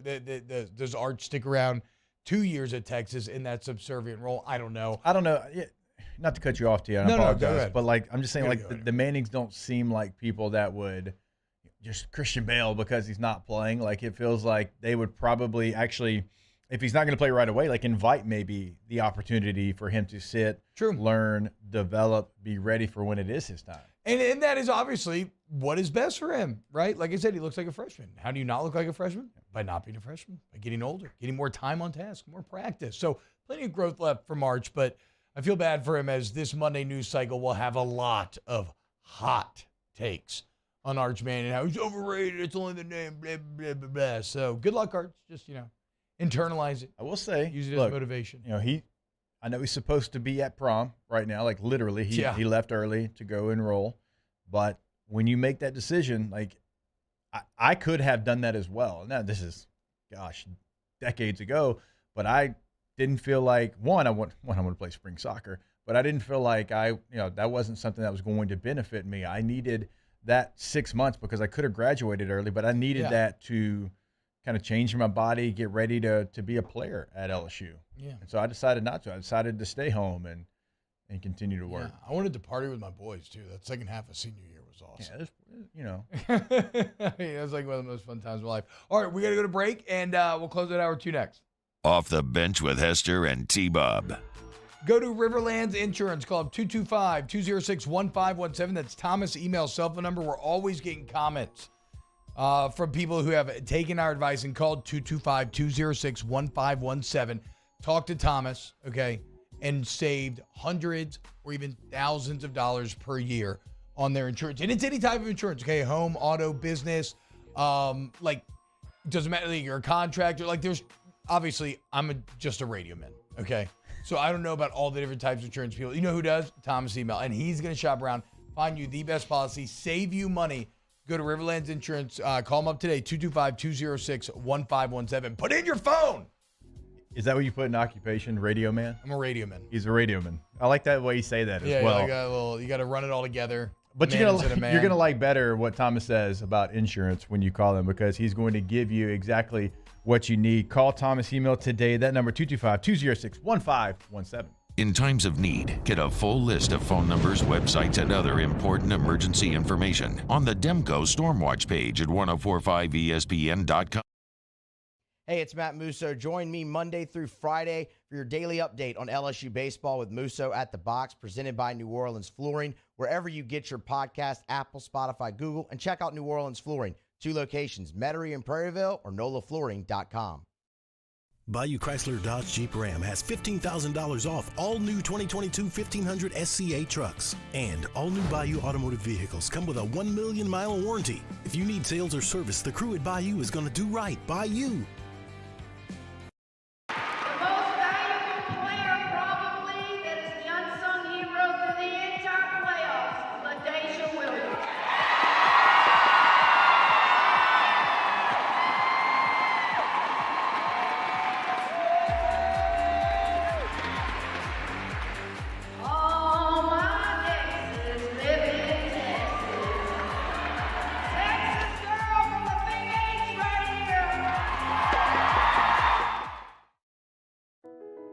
I've been doing business with Luba for 25 years.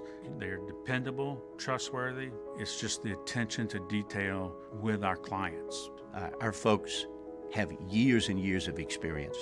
They're highly trained professionals. But many companies have that asset. What I'd like to think makes Luba a bit different is that we use those talents in a way that truly is dedicated to serving the needs of the folks who depend on us. Hi, I'm Brandon Landry, founder and CEO of Walker. Hi, my name is Dr. Craig Green. This is Ryan Terrio with HUDCORoofing.com. Hey, it's Matt Moscona. No matter how big your commercial roofing job, HUDCO can help. My patients come to me because they trust that I can get the job done at a high level. Ryan Terrio and Richard Tilley have the same level of trust when it comes to roofing. If you have a roofing issue, call HUDCO Roofing. Give us a call, 364-1007, and we'll come to your house and give you a free inspection. Clash of the Cooks Jambalaya Showdown is back. Join us on Saturday, April 22nd at the Ochsner Medical Complex at The Grove. We've got cooking teams of pros and joes serving up their best jambalaya and Cajun Creole dishes, all while helping raise dough for local families battling cancer. Bring the whole family for great food, live tunes, and good times. Clash of the Cooks Jambalaya Showdown presented by Ochsner. Saturday, April 22nd at lunchtime. Help us paddle it forward. For tickets and more information, go to clashofthecooks.com. All right. Gulf Coast Office Products is a nationally recognized Savin office equipment dealer based right here in Louisiana. Over 100 employees strong, Gulf Coast has the boots on the ground to support all vertical markets from education, engineering, legal, and finance. With the latest in office technology from desktop to production segment units, Gulf Coast and Savin have the perfect fit for you. Call 225-756-2644. Sandgriff, join us for the Monday edition of Hanny Time. We'll recap LSU's series against Kentucky and the beginning of the NBA playoffs. Hanny Time, noon weekdays, 104.5 ESPN Baton Rouge.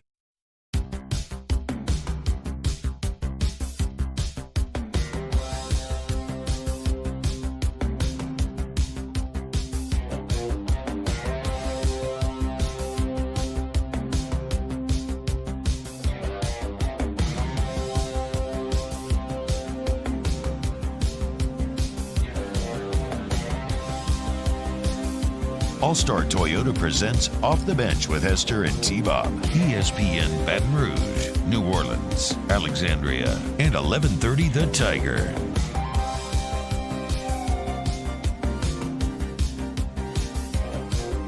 Yo, what's up, y'all? Welcome back.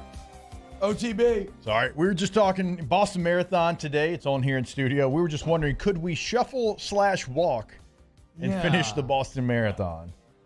You know, we never said jog or run. We think we could. I do think, we're though. not sure. I'm not gonna lie though. So I haven't been running as much lately, and I went for a little run in the city this weekend, and did not feel good. Confidence way down. Yeah, confidence way down. It's that time. It's that time of year. Like last year, this is when we started push-up season. Yeah. Like it's that time. Got a lot of events. I'll be in Kansas City next week for the NFL draft. Covering that, you got all these events. You got SEC spring meetings. We got media days. Gonna have newborn pictures once baby Harlow gets here. Like, it's time to lock in.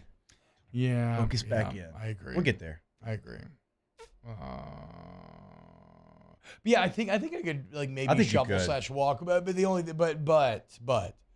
do not want to see what my feet would look like or feel like the next day. It's like Devin describes going just ice cold and then running the Crest City Classic last year and how his toenails are falling off and everything. You definitely end up with some stuff like that, which would be awful. I mean, I've seen your feet before. You got some issues going on They're already. so bad, dude. So bad. I have just awful feet. I'm so embarrassed by them.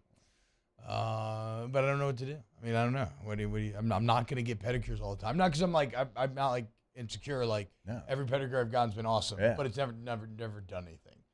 And I don't want to pay the money to get pedicures regularly. Like I just don't want to commit the money to that. I don't care that much. I don't I'm embarrassed by it, but I don't care that much. Yeah. Like I'm embarrassed by it, but not that embarrassed. I'm married. I'm not trying to sleep with anybody. Like I don't know. Like who am I really trying to impress? Yeah, nobody. I just mean that every now and then. I'm like, oh man, I wish my feet weren't out here in the open because I think they're freaking people out. Can't be worse than y'all remember Robin Big. I've never really seen them. I've always heard you talk about you not liking them. So now I think You want to look at my feet during the break? I think I'm going to have to. Yeah, it just got weird, but who cares? I got to check this out now. I got a bunch of cracks on my heels. Looks like lava plates. Scott says T-Bob has feet. He does. They're wee little bitty, but he has them. We're a size 12. Yeah, so do I. I'm Extra 5'10". wide, right? Like we talked about, thickness over length. Okay. Are those new shoes? No, I've had these for a while. Okay. These are the Mandalorians. What? They're literally, actually. Yeah, Look, yeah, see yeah. Grogu on the front there? Okay. Yeah. Never seen those. I've seen the Blazers. Oh, those white Blazers. Whew, they've been through. Whatever you pay for them, money worth. Off the bench with Hester and T-Bob. I've been doing like 2 or 3 years.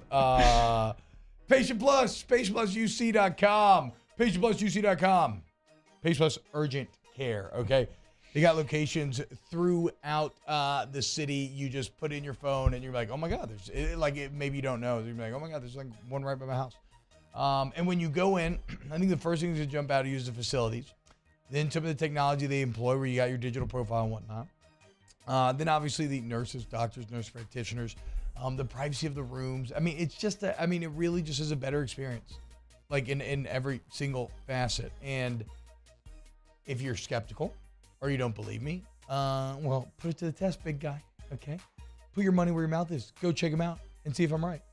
Patient Plus Urgent Care. I would agree with you, man. They've been convenient for us at inconvenient times. They're going to do the same for you. There is a location near you in the Baton Rouge area. We can promise you that you're going to be in, you're going to be out. Get in and get better at Patient Plus. There it is, the extra mile. On the border of expected and extraordinary. For those willing to go further. Like vans customized for work or play. With safety and tech to keep you connected. Supported by a 5-star sales, service, and finance team. And backed by the 1-star you know. So go the extra mile. It's never crowded because so few have what it takes to go there. Mercedes-Benz Vans. Follow us on Twitter at 1045ESPN to cast your vote in the Citizens Bank and Trust Poll of the Day. Vote daily inside Off the Bench, anytime. Hunt Palmer. And after further review, Citizens Bank and Trust brings you the Poll of the Day via Twitter at 1045ESPN.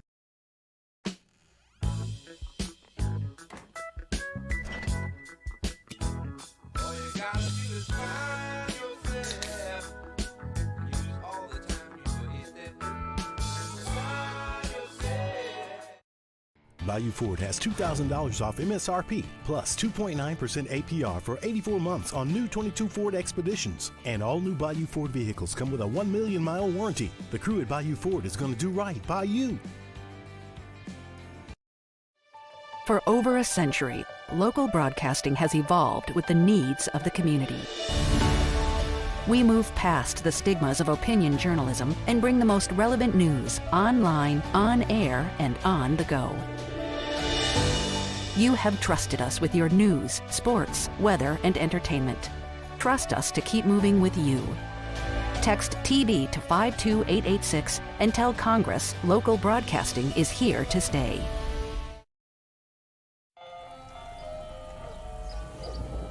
Hey there, little buddy. What's the matter? What's the matter? My windows, siding, and my door. That's what's the matter. Relief Windows can fix all of that. I got you. Pop, pop. What's up? Oh my gosh, look!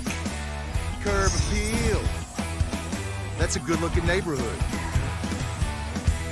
ReliefWindows.com. Hey, what's up, y'all? It's that time again. It's heating up. Your boat's getting ready to come out and spend all summer on the water. It's time to take your boat to the next level with front-to-back boat service, where if you want an incredible custom speaker install, it's going to blow people away in the water, that's there for you. You want an HD sonar where you can see the fish under the water before you cast, beat all your friends, that's there for you at front-to-back boat service. So don't put it off. We got the parts in right now. Get them now before they go back on back order. Front-to-back boat service. All right, let's say ah.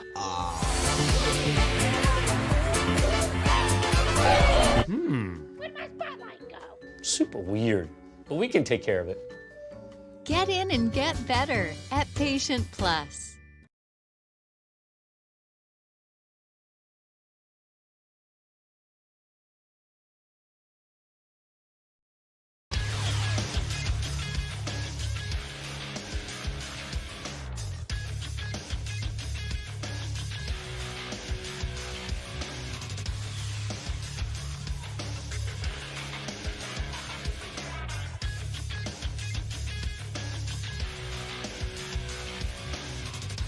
Good morning, everybody. It is 9 a.m. on Monday, April 17th. Today in Baton Rouge, expect cloudy skies with a high of 74. Coming up on OTBOT, Hold the Mayo, Devin Snow joins the show at 9:15 for Spreadlines. You can follow today's show on Twitter, Instagram, and TikTok at OTB_ESPN, or catch us on YouTube at the 1045 ESPN channel and subscribe for daily content. OTBOT, live from the Mercedes-Benz of Baton Rouge studio, starts now. Let we go! All-Star Toyota presents Off the Bench with Jacob Hester and T-Bob Hebert. Yeah. Off the Bench with Hester and T-Bob. Hey, they said I got to come off the bench. All-Star Toyota presents Off the Bench with Hester and T-Bob. Yo. Yo, what's happening, y'all? Welcome back, OTB. Hour number 3. Hit the like button. Please. We I don't know. I don't know. What do you mean? We're at Don't hit the 69. like button? Oh, okay. Wow. So don't hit the like button. Yeah, I don't know. Do Maybe. not please the algorithmic gods that rule our existence. From Lee Smith in the chat. Again, I don't know if that's Hall of Famer Lee Smith, but if it is, shout out. He's from Louisiana. Hell yeah. This is talking about us running the Boston Marathon.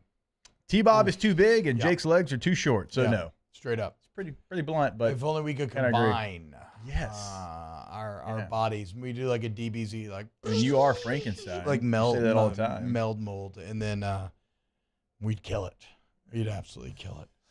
My 13-year-old, and I've told y'all this before, is obsessed with height. Is obsessed with it. Well, because he's tall. He's tall, but like he is so like obsessed at getting to 6 foot, and he's right there. It's like he's like, once I get to 6 foot, I'm good. I'm like, what if he just never gets there? I hope he doesn't in some way. I'm like, look here, bud. I'm kidding. I hope he's like 6'4". But yeah, obviously. He's just obsessed with it, and I don't think I've ever met somebody that wanted to be 6 foot more. And my older brother, who is 6 foot, like we saw him this weekend, and Jackson's like, hey, how tall are you, Uncle Adam? He's like, I don't know, 5'10". And I'm like, Adam, you're like 6 foot. Nice. He goes, I think so. Yeah, sure. The rare underplay there, right? Normally it's always the opposite way. You never see that. I mean, look, I think a lot of society's obsessed with height in a lot of ways, right? I see all these insidious Instagram ads for like, like basically having hot girls being like, oh my God, this guy's so much hotter now that he has these big shoes these big lifts on. And I just hate it. I'm like, this is just so mean to all the insecurities of anybody who is not happy with their height. And it's not like, it's not accurate. It's not right. It's not that big of a deal. It's, it's absolutely. Well, I'm glad to know Champ says, Jake, it is an obsession. My boy just turned 13 this week, and he's the same way. So for whatever it is, maybe it's those things that you're talking about. Maybe like, at school that is something now that is talked about very often. I guess I just don't remember it being talked about. And maybe it's because I've lived with the, 5'10", and a half, 5'11" the combine. Still don't know how I got that extra half inch. Hell yeah. Full disclosure, I am always upfront about that. Did you do like back stretching and stuff? No, I didn't care because I played full. Like it doesn't matter. No. Like the position literally is low man wins. So I honestly, like I've never cared about height. Maybe that's why I don't have, again, that's why I'm not 6 foot. But on my license, and I want you to do the same thing, T, because I'd love to know what yours says. My license says 6 foot 230. I just got, no. I have not seen either one of those things. Well, don't you choose your height and weight on your license? I guess so. Yeah. I have not been 230 in a while. Although I kind of liked it. I'd like to get. I need to look it up. Again, I just definitely not 6 foot. Because I got a new license the other day. I actually really love my picture. I look fantastic. Easily the best license picture I've ever taken. I was in a great mood. I was having a good hair day. Had just a beaming smile on because I think I was about to go on vacation or something. It just really all came together. And this is, I've had pictures at times that have been the polar opposite. Like when I was 10 years old, my old passport picture, I had a buzz cut, braces, very pale. It looked like a Uncle Fester, like a child Uncle Fester with braces. And one time I was at the airport, I handed it to the person, and they just started laughing in my face. So I was like, that is so mean. Why are you doing? I'm 11 years old, and you are giving me deep-seated insecurities right now. What are you doing? But hey, it all comes it gets better, guys. It gets better, okay? And so now I'm very happy. And I think I gave myself like 6'3", 270. Okay. On the most recent license. I mean, Probably I pretty think accurate. you're 6'4". Yeah. We measured the other day. You were there. Yeah, but how accurate was that wall plaque, right? You can't trust a wall plaque. I think it was pretty accurate. You can't trust a wall plaque. And I don't even know that you were on your tall leg. I think you were just standing as flat-footed as you could. I have to 270? That's probably right. Yeah, I'm probably around there. Yeah. Yeah. I don't know exactly. Half Spanish Armada says 6'2" guy saying height doesn't matter. It's like a rich guy saying money doesn't matter. That's okay. I get where you're coming from. I'm just saying that I feel bad for my homies that are having their insecurities preyed upon by Instagram. It's like that dude with the abs who's constantly yelling at me that I can eat whatever I want and still lose weight because I'm an idiot that doesn't know how to lose weight, but he's a Hollywood trainer and he has all the secrets. Y'all know who I'm talking about? Yes. Oh, that guy. God, that guy has a very punchable face. I know, and he's just everywhere. He's just every everywhere, all over the YouTube, algorithm. social media. I don't even talk about it. Where are you coming from? I don't know. And I'm always like, well, how's he eating the pizza? What is it? Like, I don't know. How's he eating the pizza? Should I get the class? Should I download the app? Should I see what's going on? Yeah. You should not download the app because you'll never open the app. You'll never use the app, and you'll spend $35 on it. Yeah. No, I agree. No, If anybody did buy that thing though, let me know. Let me know what that guy is constantly yelling me about being right and whether or not he's right. You know what ads I do like that the algorithm sends me? Scott Dice is 6'7", 275. Scott's just an absolute unit. How's the air up there, Scott? My God. He is a unit. Good He's for a you. man's man. Dude, if I'm 6'7", 275, I'm wishing somebody would. At all times. Just wishing. That is one thing. That is one thing that's definitely a point of privilege for me is I think it's one of the reasons why my nerdy interests were always allowed to flourish. It's just a byproduct of kind of being bigger than other people. You couldn't really be bullied very easily, right? Yeah. And so I was kind of allowed to develop however I really wanted to. Imagine this. Cajun Country says V-Shred is actually a scam. Wow. Don't download it in all caps. Yeah, could not have ever guessed. Yes. What else? What did Bilbo say? I don't know. But you're not 5'6", Mario? What are you? I don't think so. I think I'm at least 5'7". Hell at yeah. this point. Hell yeah, dude. I mean, y'all see me every day. Y'all We will be getting the measuring tape out after the show. We're gonna see. Taylor, what about you, Taylor? So my license, your Paul's there. Whatever you say, I'm taking half an inch off. My license says 6 foot, but I'm probably a little under that. Okay. All right. Yeah, I mean, same. Get some Heelys. Yeah, we're similar height, so that's about right. Yeah. Get some of them big shoes that Instagram's yelling at you about. Mario's feeling 5'7". We're going to take it to the test whenever we get done with the show today. Mike Wild says, I ran into him years ago at football ops. He had so much tape wrapping his knees, he looked 5'10". Do you know what? That is actually one of the feelings that I miss. I don't know how terribly effective it was, Jake, but was there anything that made you feel better or like the warrior whose fight and work was done for the night than having two massive ice pack wraps around your knees? Yeah. It just felt so good. Yeah. You just felt so, it was like, it just exhale, just whoo, put in a lot of good work tonight. Now it's time for me to, I don't know how effective it was. I'm sure there is some benefit, right? But it wasn't even the purely physical healing factor of it. It just felt like, okay, I've run my race. My fight's done. Now I get You want to know a utopic feeling for me is coming out of football ops in Baton Rouge in the summertime because it's still hot at night. Like it's not blazing, but it's still hot. Yes. Still humid. And you had on your slide sandals, you had on shorts, a T-shirt with an ice bag on your back. And so the cooling sensation of having ice on your back. Slide sandals, shorts, and then what else? And then ice on your back. Oh, wrapped around. So everything's tight. Yeah. Everything's tight. Well, core support. Yes, and you had this ice on your back, and so it's a cooling in the summer heat. I don't know that I've ever iced my back. I loved it. I don't know that I've ever iced my back. Good for you. I mean, I used to get in the ice tub a lot, but no, I was always a big knee ice guy. Whatever those muscles are, right above your rear end there, I'm telling to this day. You got to go see some restored. I think I got a bad gate. Yeah, my girl, I think I got a bad gate. Crystal Poche, get you right. Like if she can get your gate right. Yeah, which is a work in progress. I'm dealing with a lifetime of walking bad here. People used to constantly ask me if I was hurt, and I'm like, no, I just walk this way. I don't know what to say. All right. I don't know what we were supposed to talk about here. I don't even care. I enjoyed that. Yeah, I did as well. I appreciate you, chat. Thank you. I had for Devin interacting. White trade request written with a question mark, but I'm not really passionate about it. I think Devin White's a little upset with the Bucks, but the Bucks aren't going to do anything. Jason Light already said, we're not trading you. God, Sorry. Gosh, why would you trade him? I have to go back and find the stat. Gosh, I think it was like players with 100 tackles and 15 quarterback hurries in the last, however many years. And Devin White's done it 3 times, and he's the only player to do it. Really? I was going to say probably DeMario Davis would be the only one that I could maybe see getting close. It was only D. White. I mean, he is a special player. There's a lot of things to like about his game, and I understand him being frustrated. I really do. Like, if you're on the Bucs team and you're putting together this team, you're making playoff runs, and all of a sudden, man, you're tanking. Yeah. I mean, you were tanking. Like, you're making moves like bringing in Baker Mayfield or maybe Kyle Trask being your starting quarterback, and you're at that point, if you're Devin White, where you're now a veteran player. Yeah. Like, wait a minute, hold up. I don't want to be a part of this. I want to go be somewhere where I can win. Like, I understand the feeling of it. I just don't – like, if I'm the Bucs, I'm like, we got you on a rookie deal. No. Yeah, and that's what Light said. No. That's what Light said, basically. And, I mean, yeah, like, to your point, like, the Bucs, you're cutting Donovan Smith. Like, you're letting go all of the old vets that Devin White kind of came up around as well. So, maybe going to be a rough year in Tampa. We hope so. Yeah, I would hope so. For sure. Right? That's the hope.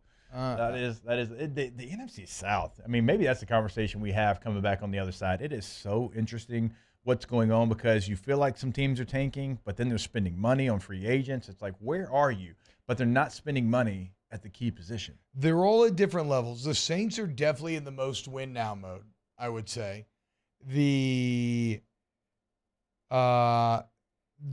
Panthers are as well. I just don't think they're as good as the Saints right now because they don't have the quarterback question answered. But if they hit on a quarterback, they could end up being really good. The Falcons, the Panthers should make you nervous a little bit. I yeah, think, for sure. If you're a Saints fan. The Falcons seem to be doing some sort of pseudo rebuild where, like, that's to what your I'm point, saying. they're building, they're spending money, yeah. but they're like Desmond Ritter is our guy, and Desmond Ritter was okay. Yeah. But it's like you have options to go get another guy, but you're staying with Desmond Ritter. Yeah, no, I know. Like, even Heineke's like, I'm here to back up Desmond Ritter. Yeah, I mean, it's like, yes, like there's quotes, there's literal quotes about you can't sign, you can't explore Lamar Jackson because you don't want to upset Desmond Ritter. I don't understand that. Right. And then the Bucs are just kind of going all out and saying, no, we're hitting the full on reset, and they can play with that because they got the Lombardi Trophy recently. So there's the only one, and they got the division titles here recently, so they have the kind of rope to say, okay, we're gonna see what the future looks like after this. I would love to do this on the other side, T. We got Spreadlines next. Yeah, Dev can talk NFC South. Okay, yeah, perfect. Yeah. I didn't know. Come back on the other side and just kind of see like where every team is, maybe where they're drafting, and kind of get Dev's opinion on where these other teams in the South are compared to where the Saints are. I'm down. Let's do it next with our guy Devin Snow, a.k.a. Hold the Mayo, here on Spreadlines. Keep it locked. OTB.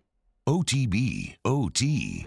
Go to centralplumbing.org, 925-8552, centralplumbing.org, 925-8552. Look, you go to Central Plumbing today and, 24/7 emergency service, right? So anything that you need, they got your back. Flat rate pricing, great warranty, all the things I'm always telling you about. When you overthink it, don't overthink it. Go to Central Plumbing. But it's not just repairs, is it, Jake? It is not. If you're looking for a remodel, in fact, like I'm going to get in touch with them today because I'm looking to add like a shower glass to one of our showers, and they can come in. They can do that. So something like as small as that, but even if you have a business and you need like the entire floor renovated, they can come in, they can do that. Nothing's going to be too big for them to handle. When you go to the website, centralplumbing.org, you will see. I mean, they got the vans stacked up, ready to go. There's no job that they can't handle, something small like I need or something maybe large that you need. Give them a call today, 225-925-8552. Our listeners fire off their opinions on the jimsfirearms.net hotline at 499-1045. Keep listening for your next chance to shoot us your thoughts with the jimsfirearms.net hotline on 1045 ESPN Baton Rouge. Each year, Guarantee Media hosts a radiothon to benefit Dreams Come True, the local organization that grants dreams to Louisiana kids suffering life-threatening illnesses and their families. We've interviewed these incredible kids, and their stories warm our hearts. And none of it would be possible without your help. So we're asking for your support in our effort to making more dreams come true. Each year, our Dreams Come True radiothon is powered by the Baton Rouge Clinic. Visit GuaranteeMedia.com to pledge your support today, and thank you. I've been doing business with Luba for 25 years. They're dependable, trustworthy. It's just the attention to detail with our clients. Our folks have years and years of experience. They're highly trained professionals, but many companies have that asset. What I'd like to think makes Luba a bit different is that we use those talents in a way that truly is dedicated to serving the needs of the folks who depend on us.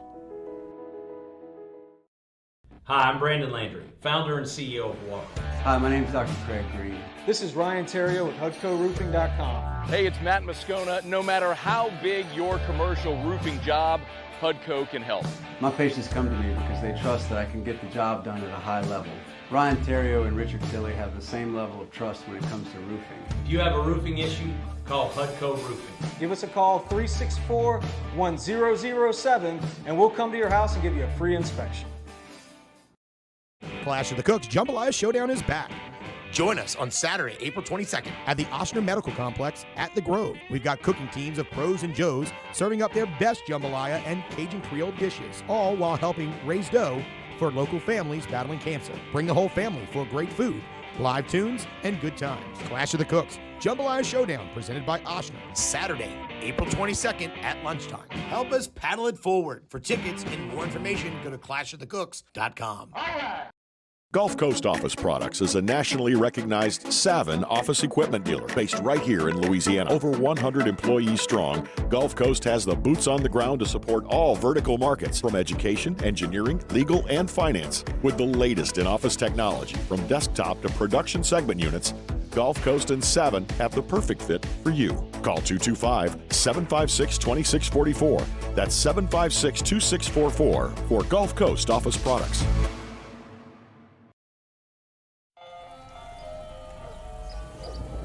Hey there, little buddy. What's the matter? What's the matter? My windows, siding, and my door. That's what's the matter. Relief Windows can fix all of that. I got you. Pop, pop. What's up? Oh my gosh, look! Curb appeal.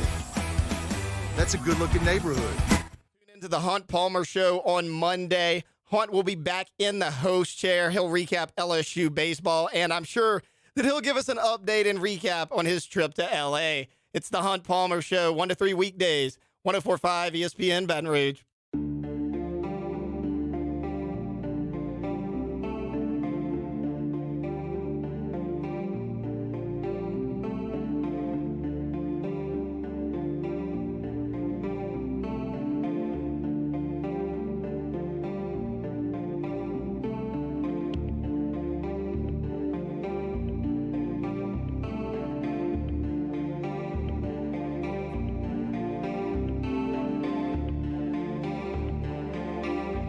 OTB OT with Hester and T-Bob on 104.5 ESPN Baton Rouge and 94.7 ESPN Alexandria. Spreadlines with Devin Snow, a.k.a. Hold the Mayo. Presented by DraftKings. Gulf South says, V-Shred is legit. You see his abs? He follows the routine he tells. Yeah. Oh, yeah, dude. Yeah, I bet that guy eats a lot of pizza. Abs is, yeah, exactly. God, abs are such a powerful marketing tool. Let's go to our friend, Hold the Mayor, Devin Snow. ATMsports.com/shop. We love Dev here. We talk to him every single Monday. We call it Spreadlines. Dev, what's up, man? Me and Dev got to hang out in person. I mean, I don't know, maybe the second time ever, right? I think Hogs might have been the only other time, yeah. but we were that over was the there. second time. Yeah, we were over there at Evangeline Lounge till about 3 in the morning. And I mean, I was hanging out with some.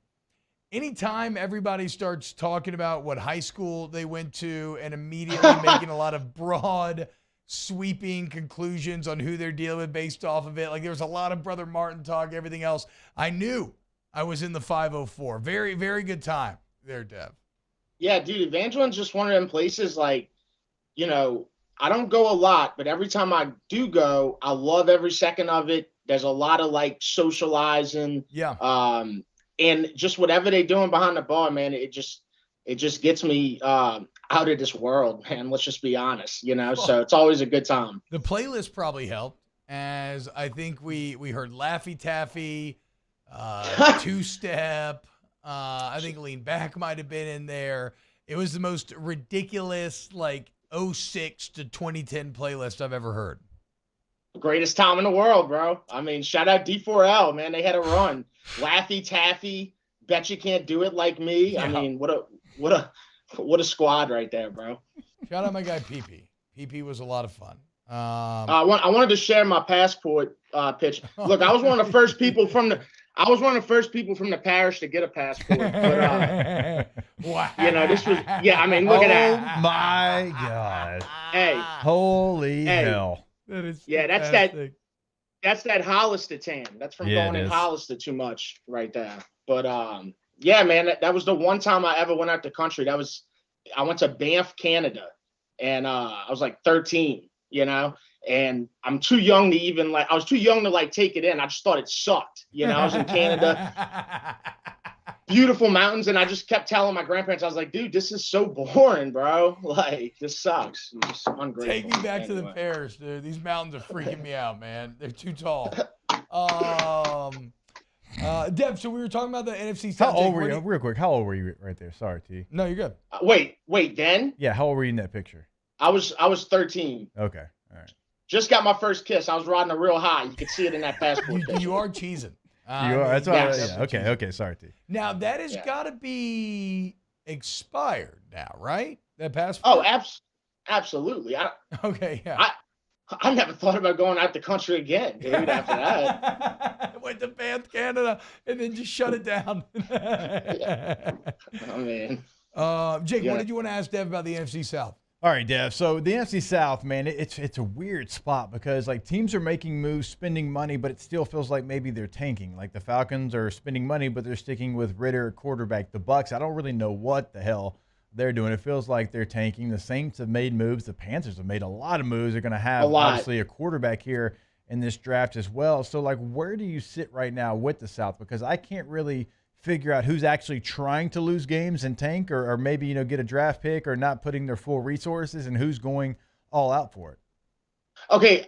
I hate to say it, but I'll start with Tampa just because that's probably like the obvious, like, what are they doing? But the one thing I'll say about Tampa is Baker Mayfield finally gets to play behind something of an offensive line. All right. That's it. That's all I'll say about it. Like he'll have somewhat of an offensive line. But Carolina's just made the most moves out of the whole conference. I mean, dude, they got Miles Sanders, DJ Shark, Hayden Hurst, like a ton of moves. So, yeah, they the most active. But the Saints got the moves that you need to win football games, which was the Derek Carr, Jamal Williams, man, the ultimate touchdown scorer. So, I mean, biasly or not biasly, I like how the Saints look as far as, you know, maybe like winning 10 games or something like that. Look, I think the Saints, I don't think it's too much biased. I think it's pretty objective to say that the Saints feel the best right now because that Derek Carr is at least good enough to like you said, to win those 10 games. Like the Panthers are going to take a quarterback. You don't know if that quarterback is going to be good soon or if he'll ever even be good at all, right? So it's like still a relative unknown. Derek Carr is a known quantity. You can argue that maybe he's not that great, but you also know he's not bad. Like, nobody's going to argue that he's not at least middle of the pack. Yeah. And middle of the pack in this roster has a chance to get to that 10 wins. Middle of the pack sounds better than Andy Dalton to me. You know, who was whatever, you know? But he's in Carolina now. Yeah, he's in Carolina now. I mean, dude, they got weapons, bro. I mean, they got Thielen. They signed a lot of people, bro. You know what's really funny? Did. Andy Dalton, is it funny to think, is Andy Dalton going to be on the revenge path against the Saints? Like, you wanted to pay Derek Carr, even though I put up more efficient numbers. You're going to learn today. Red Rocket's coming. That's if he's the starting quarterback. I mean, they're probably going to draft. He's not very intimidating. They're going to hey, man, at all. always hate Not him. at all. Y'all hate him. No, but I mean, I like the. So they did sign Thielen, like you mentioned, Dev, and they also signed DJ Chark. Shy Tuttle. Right. Somebody the Saints fans obviously know. Signed Hayden Hurst. So they're trying to get whoever they draft, obviously, to be the guy. They're trying to get him some. I mean, you got Hurst, you got Thielen, you got Terrace Marshall, DJ Chark. So they're trying to get his guy some weapons, depending on who's going to be that quarterback. And they got Von Bell too. I mean, they really they went after everybody, So I look. Why can't Von Bell? It just let's just see who they draft. I mean, I'm still not sold that Carolina's going to be good year one. But yeah, exactly. That's what I'm right. with you, Deb. I'm with you. I'll listen. No. I mean, I'll listen to it, but I mean, the Saints need to handle business, man. Well, I don't know though. Saints against rookie quarterbacks does not always go well. We've unfortunately seen that play out a few too many times. Hey, speaking of Derek Carr, he got welcomed to the city this weekend, huh? In a very 504 sort of way. Derek Carr got his first power outage. Yeah. And man, that had to bring a smile to everybody down his face. I mean, because it's just so like, and it wasn't like a bad storm. Like it just rained. What's a generator? Like it just never rained. A bad storm, bro. I've had I've had my power go out where it was the sunniest day in the world, bro. Like super humid, and you just look outside, you're like, what just happened?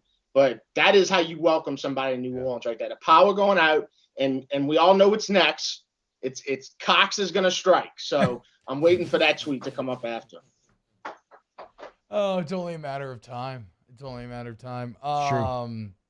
It was a funny weekend for Derek Carr, though, because like right after that, like he's driving and it was actually storming when he was driving.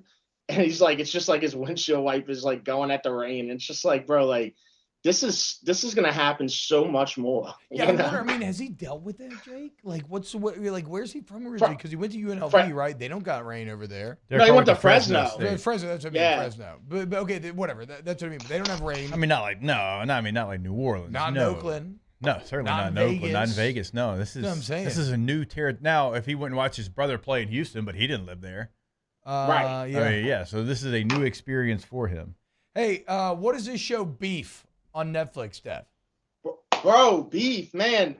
Hey, seriously, you can hear it in me when I'm talking. What a show.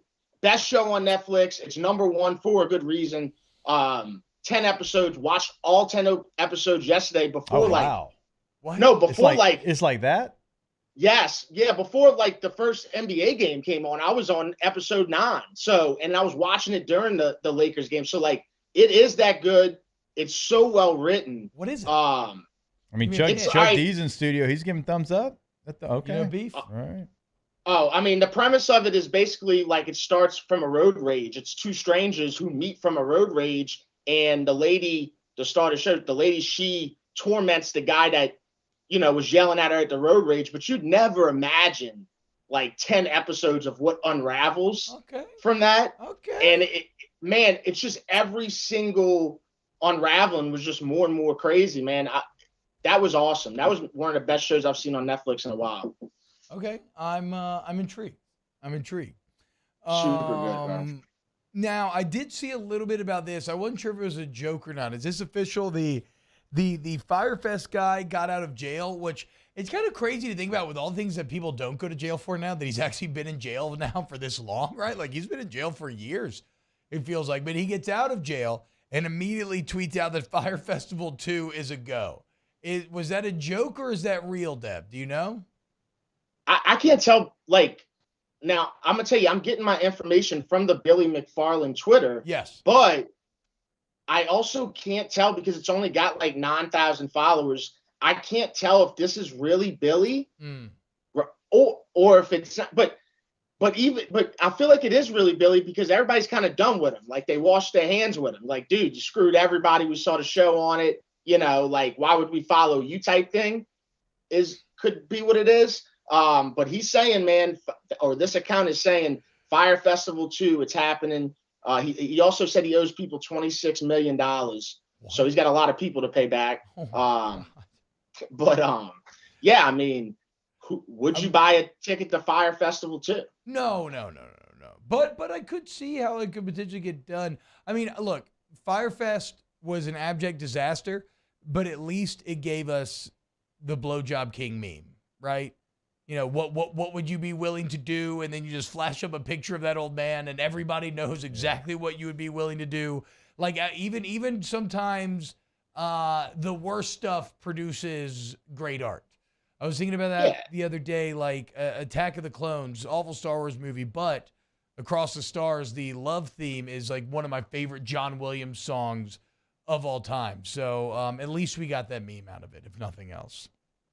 I mean, I think that it could hit. It has more of a chance of hitting than the last one to me, because this world loves like intrigue and things like that. Even if it's the worst thing, and it's the worst thing in the world. This guy went to jail, like he frauded everybody, but like you could probably find 10,000 people that are interested in that. You know, that's for sure. World. I mean, people are going to go just because they remember. Yeah, they remember the show, and everybody was hooked on it for. Was that during the pandemic? Did we all watch that? I think so. Feels like it. I don't really remember. I just remember John Roll on a boat in the Bahamas with pigs.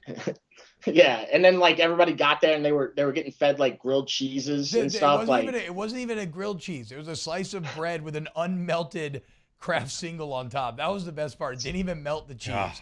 Like the least amount of effort thing that you could do is just melt the cheese. They couldn't even be bothered to do that. Dev, one thing that I found interesting the other night, getting out amongst the fellas, was the Pelicans' disappointment is at an all-time high. I've never had so many people want to come up and just talk about Pelicans and complain about the Pelicans, which on one hand is maybe kind of good because it shows that people are caring more than ever. But like, my God, people are pissed right now at the Pel situation. Yeah, I mean, it sucks, dude. I'm pissed. I mean, dude, we got to go all this time without nothing now. We got nothing, you know? What do we got? We got the Breakers, baby. The Pels failed for the Breakers to thrive, I guess. I don't even know. Like, what's the Breakers record? I don't even know. What are you talking about? 1-0, baby. 1-0. Hell yeah. Oh, the USFL just started this weekend. Oh, okay. Yeah. I mean, go ahead. To me, the Pelican season, I don't really ever want to like reminisce, speak on it ever again, because it was, to me, like the most disappointing season in a while. The expectations were so high, man. We felt so good. I think that's what it was. It was that feeling of, man, look at us. Mm-hmm. You know what I'm saying? Oh, yeah. No, we were crapping all over the Lakers fans when, we thought we were going to pick swap into the top 10 while being a top 3 seed. We're just flexing, dropping our nuts on everybody. And then who would have guessed that we were actually dropping our nuts in our own heads by the time it was all said and done. It's the Lakers and that whole Lakers thing makes it the worst too. It's like, I don't think we get a pick swap. Now we got to sit down and watch. Our pick's going to be better, so they get off scot free. So and we got to sit here and watch the Lakers and the playoffs. Who are going to win? Like, look at what's his name, Harachi Moa. Oh. Yeah. Jacob went straight for Austin Reeves. Yeah. Love it. I mean, come on, dude. That guy scored 14 in the fourth quarter. Representation matters. So I always a lot of sometimes sometimes I've met some people who are like maybe a little more conservative and they hate the idea of like working to create representation in other areas and everything. And I'm always like, okay, think about what you feel like when you see like a white running back in the NFL. Or like, why do you think you like that guy more? Okay, representation matters. That's Austin Reeves in the there's only one of those guys Lakers actually right now. McCaffrey. I mean, there's one. Exactly. That's what I'm saying. Well, I mean, we got to watch Austin Reeves. Back. Austin Reeves went from like looking like, like everybody on the team probably hated him to now it's like, dude, like they're doing the ice in the veins when he hits the shot with him and stuff. And it's like, bro, he made it, he definitely made it. Gulf South says, T-Off, what do y'all think about Griff saying Zion wasn't actually cleared? What Griff actually said was that he wasn't cleared, but he basically said he wasn't cleared because he didn't do the work he needed to do because he wasn't in shape. He didn't say he wasn't medically cleared due to the hamstring. He just basically said he was not in shape and that, that Zion would tell you that he could do a lot better in that regard. So it felt like to me, Griffin's comments were right there with CJ McCollum. Actually, who has a great write-up on this in The Advocate today? Rod Walker pulled a lot of the quotes from a bunch of different teammates and coaches and Griff, and there are a lot of, I won't even call them veiled messages. There are a lot of messages being sent to Zion through the media from his teammates. And I'm sure they're talking about it as well. But, you know, they're applying some public notice to it. Yeah, I mean, look, dude, if you look at him in the warm-up before that game, first of all, I wish we could have never looked at him in the warm-up. That would have been great. But since we got to watch that showcase, he didn't look 100% in that. He looked like 65. Bro, he was like sweating, too. Yeah, I mean, he looked 65%. But, you know, like I said, I think when you were doing the You and Scone show, it just sucks to sit here and think, hey, man, like, about it when we gave him this max contract. It's so much money. I know it's not my money. It's not nobody's money. It's like Gail Benz. I get that.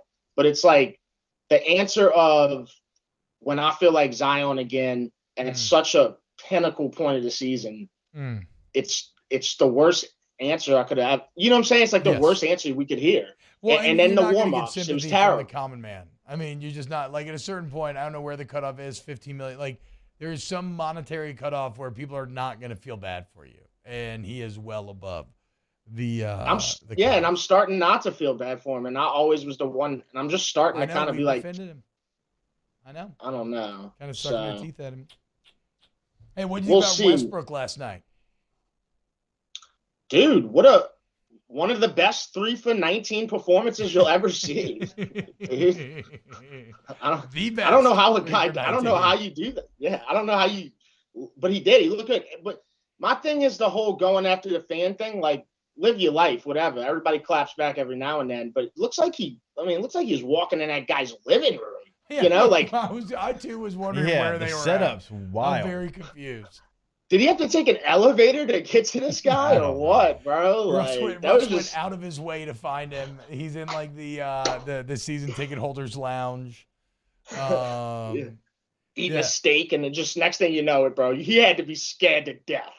He had to be. I don't know. The guy kind of acquitted himself well. I mean, think about it. Wherever that guy is requires a lot of money, right? Yeah. So that guy is obviously very confident in himself and feels like, you know, look, I'm the man too. I got it. You know, I'm so successful. I got here. And he didn't back down. He got up in Russ's face. I just like the kid just eating steak the whole time while these two grown men are yelling over his head. Also, like, if Russ, you know, if Russ touches you, that's big money. I mean, big money.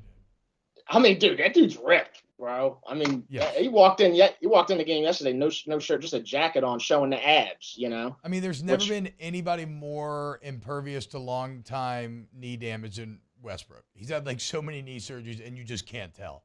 He's still so fast and so explosive. Dev, what you got going on? HCMSports.com/shop. What's going on over there? Where you going RB&R day today?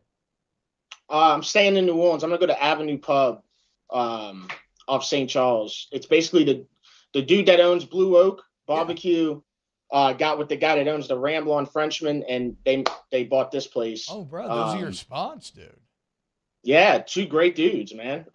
So going over there to go check it out. Yeah. So shout out to Ronnie and Jeff Code. Is there a more parish name than Ronnie? Whenever we used to make fun of the Yats, they're like, Ronnie! It seems like that has to be in the top 5 Yat names. Well, I think Ronnie Lamarck helped that too. Yeah, that's fair. You know, because he's like the most famous Ronnie I know. But yeah, and then you had Ronnie from Jersey Shore. So there's a lot that went into that stereotype. You know what I'm saying? Like Ronnie from Jersey Shore was crazy, bro. Yes, he was crazy. Put his head through a wall. Shout out Lil Doogie, who Dev put me on this weekend as well. We're bringing some of that there. Take it easy, Dev. All right, y'all have a good one. Take care. Old man, Devin Snow. All right, closing out the show with no, that was only segment 7. We had 2 segments left. All right, keep it locked. OTB. OTB. OT. Go to ITI Technical College, iticollege.edu. 50 years, y'all. 50 years, 5 decades. That is nothing to sneeze turn up at. your nose at. Okay, yeah, perfect. No, it's nothing to sneeze at, right? What I love is for 5 decades now, this is a local family-owned trade school right here off Airline Highway that has been changing Louisianians' lives for the better, offering careers instead of jobs. And if you don't believe me, there's a ton of evidence to support it, right? They've won all kinds of awards over the 50 years. Chances are you know somebody who's taking advantage of ITI. If you don't believe me, look at the Georgetown study from 2022, in which they looked at what do you pay for school versus what can you be expected to make 10, 20, 30, 40 years down the road. They were number 1 in the state, not for trade schools, for any schools. number one in state, top 15 in the country. ITI Technical College, 50 years. If you are a graduate, find them on social media. See all the great events they got planned this year. Go to iticollege.edu. In times of need, get a full list of phone numbers, websites, and other important emergency information on the Demco Stormwatch page at 1045ESPN.com. I've been doing business with Luba for 25 years. They're dependable, trustworthy. It's just the attention to detail with our clients. Our folks have years and years of experience. They're highly trained professionals, but many companies have that asset. What I'd like to think makes Luba a bit different is that we use those talents in a way that truly is dedicated to serving the needs of the folks who depend on us. Hi, I'm Brandon Landry, founder and CEO of Walker. Hi, my name is Dr. Craig Green. This is Ryan Terrio with HUDCORoofing.com. Hey, it's Matt Moscona. No matter how big your commercial roofing job, HUDCO can help. My patients come to me because they trust that I can get the job done at a high level. Ryan Terrio and Richard Tilley have the same level of trust when it comes to roofing. If you have a roofing issue, call HUDCO Roofing. Give us a call, 364-1007, and we'll come to your house and give you a free inspection. Clash of the Cooks Jambalaya Showdown is back. Join us on Saturday, April 22nd. At the Oshner Medical Complex at The Grove. We've got cooking teams of pros and joes serving up their best jambalaya and Cajun Creole dishes, all while helping raise dough for local families battling cancer. Bring the whole family for great food, live tunes, and good times. Clash of the Cooks Jambalaya Showdown presented by Oshner. Saturday, April 22nd at lunchtime. Help us paddle it forward. For tickets and more information, go to clashofthecooks.com. Gulf Coast Office Products is a nationally recognized Savin office equipment dealer based right here in Louisiana. Over 100 employees strong, Gulf Coast has the boots on the ground to support all vertical markets, from education, engineering, legal, and finance. With the latest in office technology, from desktop to production segment units, Gulf Coast and Savin have the perfect fit for you. Call 225-756-2644. That's 756-2644 for Gulf Coast Office Products.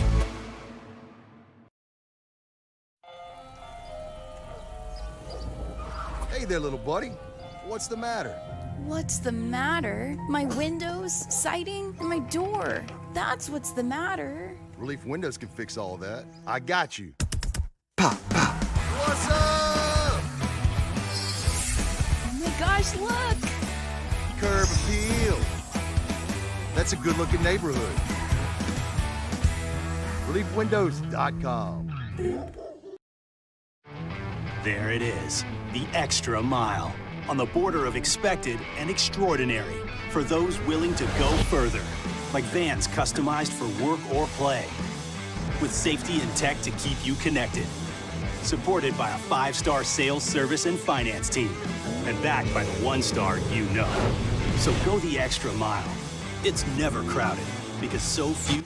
Matt Moscona inviting you to join us for Monday's AFR, presented by Relief Windows. We'll recap the LSU Kentucky baseball series from the box and the football Tigers practice from over the weekend. Join us 3 to 6, 104.5 ESPN Baton Rouge. 104.5 ESPN Baton Rouge and the Baton Rouge Clinic bring you the Dreams Come True Radiothon. Dreams Come True is an organization designed to help grant dreams for children with life-threatening illnesses and their families. The Dreams Come True Radiothon is presented today by the Baton Rouge Men's Clinic, Patient Plus, and Louisiana Federal Land Bank. Donate today at 1045ESPN.com. OTB, OT, with Hester and T-Bob on 104.5 ESPN Baton Rouge and 94.7 ESPN Alexandria. Epcot's like my favorite place on earth. I love Epcot so much. Epcot alone is why World is superior to Land. Disney Bacon Trust poll question of the day. Disney World or Disneyland? Yeah, I like that. Put it up there. A lot of factors have to go into it, too. Doesn't matter what time of the year you go to Disney World, weather's going to be great. That is true. Disneyland, that is true. Great weather. Disney World, I have been in there and sweated like I there. sold something. It can get rough out there, for sure. I learned that's in December. You ain't lying about that. Yeah. I learned there was a Disney-themed park in Japan, but it wasn't affiliated with Disney in any way, and it basically just ripped them off for like 40 years before it closed down. Oh, wow. I'm surprised they got away with that. Yeah. There's a Disney Shanghai. That is like supposed to be massive. There's Disney Paris, which is still a very funny thing about Paris having a theme park. Disney World doesn't seem like really their style. But why?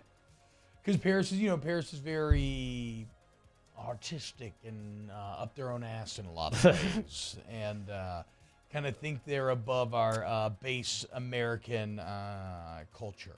Gotcha. They're more Disney. advanced. I'm sitting here thinking Disneyland might not do good in a poll for Louisiana. I bet more people have been to Disney World. Oh wow! So you're already okay. Let's see what we're doing. No, I mean, how many have been to Disney? I'd love to know how many have actually been to Disneyland that have been to Disney World. Look, I don't know. For me though, it is open and shut because I feel the same way about because my I'm an argument. Epcot fanboy. Epcot Right. is my favorite place on earth. Oh, good for you. The beers at Epcot just go down so smooth. I mean, every single time. And so, like, if Disneyland had Epcot, I would have no problem giving it land. And look, respect to land, the OG, right? Mm-hmm. Open in the 50s. Yep. World in 73. So it is the OG, but oof, those white ales in Norway, just can't beat them. Did we have anything that we left on the documents? We we went didn't even talk very long. playoffs. Yeah. No, we went very long. We got to go to break, actually. We really do. And we'll come back with Ask the Bench. More OTB coming next. OTB, OT. Join the G team and get Gordon and get it done today. Gordon McKernan, injury attorneys, fights for you in the courtroom, 225-888-8888. But he also fights for your favorite athletes, as he has created the G team, right? In the NIL space where he takes advantage of all, that sounds bad. I mean, okay, here's what I mean. These LSU athletes have a big stage, they have big followings, and he uses that name, image, and likeness to promote his business. And everybody wins because of it, right? Quite literally, as the entire women's basketball team's on the G team, and now they won. They're national champs. So you can join the G team as well by getting him to fight for you in the courtroom. Get Gordon, get it done today. You can go to the website right now. So even if you can't get to a phone, maybe you're already at your desk, just go to the website, getgordon.com, have a conversation with them online. Also check out every case that they can handle for you, client results as well. Getgordon.com. Our listeners fire off their opinions on the jimsfirearms.net hotline at 499-1045. Keep listening for your next chance to shoot us your thoughts with the jimsfirearms.net hotline on 1045 ESPN Baton Rouge. At Corval Toyota in Opelousas, you can get 3.99% financing on select 2023 models. And we also have a large selection of pre-owned inventory. So come on down to Happy Town. That's Corval Toyota in Opelousas, Happy Town, USA. Hey, what's up, y'all? It's that time again. It's heating up. Your boat's getting ready to come out and spend all summer on the water. It's time to take your boat to the next level with front-to-back boat service, where if you want an incredible custom speaker install, it's going to blow people away in the water, that's there for you. You want an HD sonar where you can see the fish under the water before you cast, beat all your friends, that's there for you at front-to-back boat service. So don't put it off. We got the parts in right now. Get them now before they go back on back order. Front-to-back boat service. All right, let's say ah. Where'd my spotlight go? Super weird, but we can take care of it. Get in and get better at Patient Plus.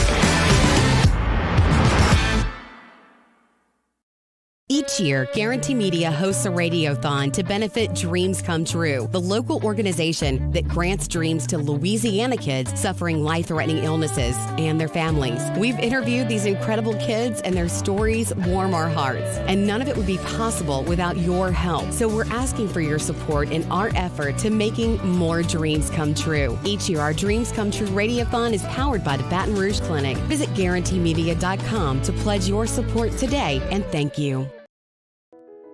I've been doing business with Luba for 25 years. They're dependable, trustworthy. It's just the attention to detail with our clients. Our folks have years and years of experience. They're highly trained professionals. But many companies have that asset. What I'd like to think makes Luba a bit different is that we use those talents in a way that truly is dedicated to serving the needs of the folks who depend on us. Hi, I'm Brandon Landry, founder and CEO of Walker. Hi, my name is Dr. Craig Green. This is Ryan Terrio with HUDCORoofing.com. Hey, it's Matt Moscona. No matter how big your commercial roofing job, HUDCO can help. My patients come to me because they trust that I can get the job done at a high level. Ryan Terrio and Richard Tilley have the same level of trust when it comes to roofing. If you have a roofing issue, call HUDCO Roofing. Give us a call, 3.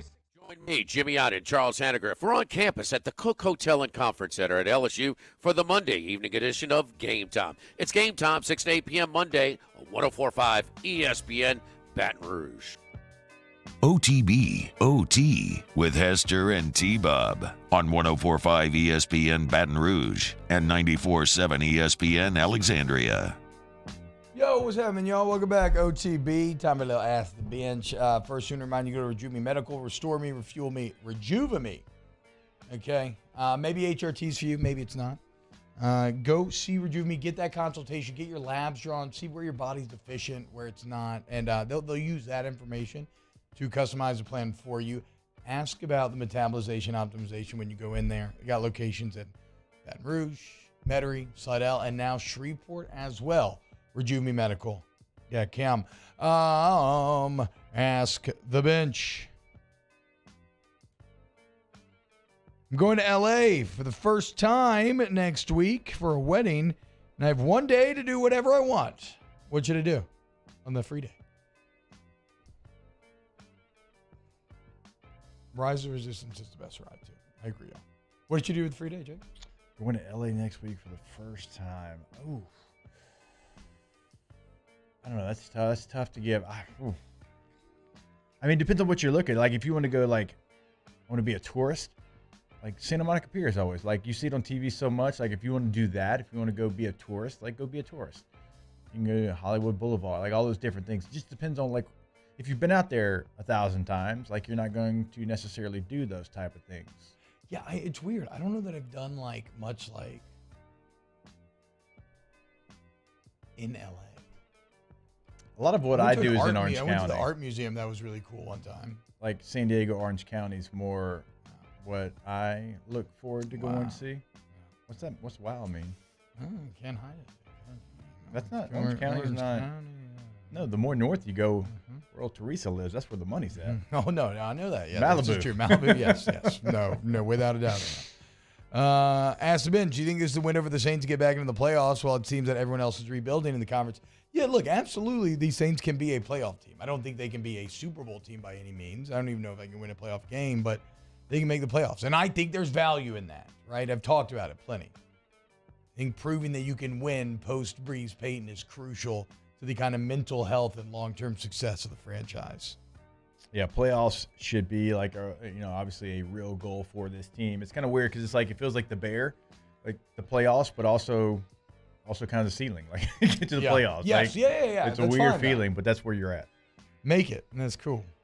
Hey, so DraftKings is back now that it's NBA playoff time. Official sport trading partner of the NBA, and we got a great new deal: $5 pregame moneyline bet, $150 in bonus bets if your team wins. Okay. And for everyone, and that's if you're a new customer, using promo code Baton Rouge, you sign up, promo code Baton Rouge, $5 pregame moneyline bet. If you win, $150 in bonus bets. But everyone can get a no-sweat same-game parlay every day during the NBA playoffs. So you place the same-game parlay bet on any game, Jake. If it doesn't hit, you get a bonus bet back up to $10. So every day, take advantage of this by playing a $10 same-game parlay for free, basically. It's a good time. Download DraftKings. Must be 21 or older, physically present in Louisiana. Select parishes only. Bonus bets expire 7 days after issuance. Opt-in required. One bonus bet issued based on initial amount of initial losing NBA bet. Eligibility, wagering, deposit restrictions apply. Terms at sportsbook.draftkings.com/basketball terms. Licensing partner Golden Nugget Lake Charles. Gambling problem? Call 1-800-GAMBLER. 1-800-426-2537. Ask the Bench.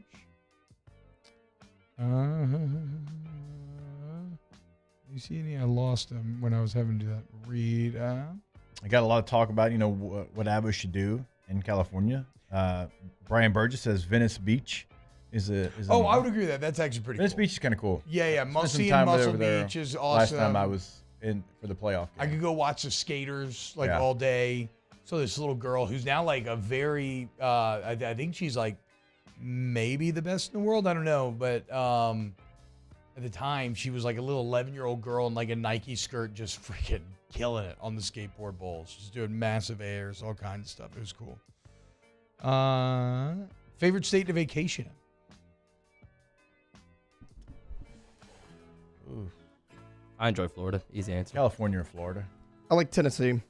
That's a good one. Gatlinburg area. Yeah. My mom goes there every year. We do too. Yeah. People really hype up trying to go Gatlinburg. to Yellowstone. I've never been. Me neither. Let's go.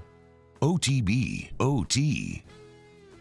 You go to Accutemp of Baton Rouge, AccutempBR.com, AccutempBR.com for all your AC, heating, and electrical needs. Get Accutemp, get it done today. Service to the highest degree is not just an excellent marketing pun, though it is that.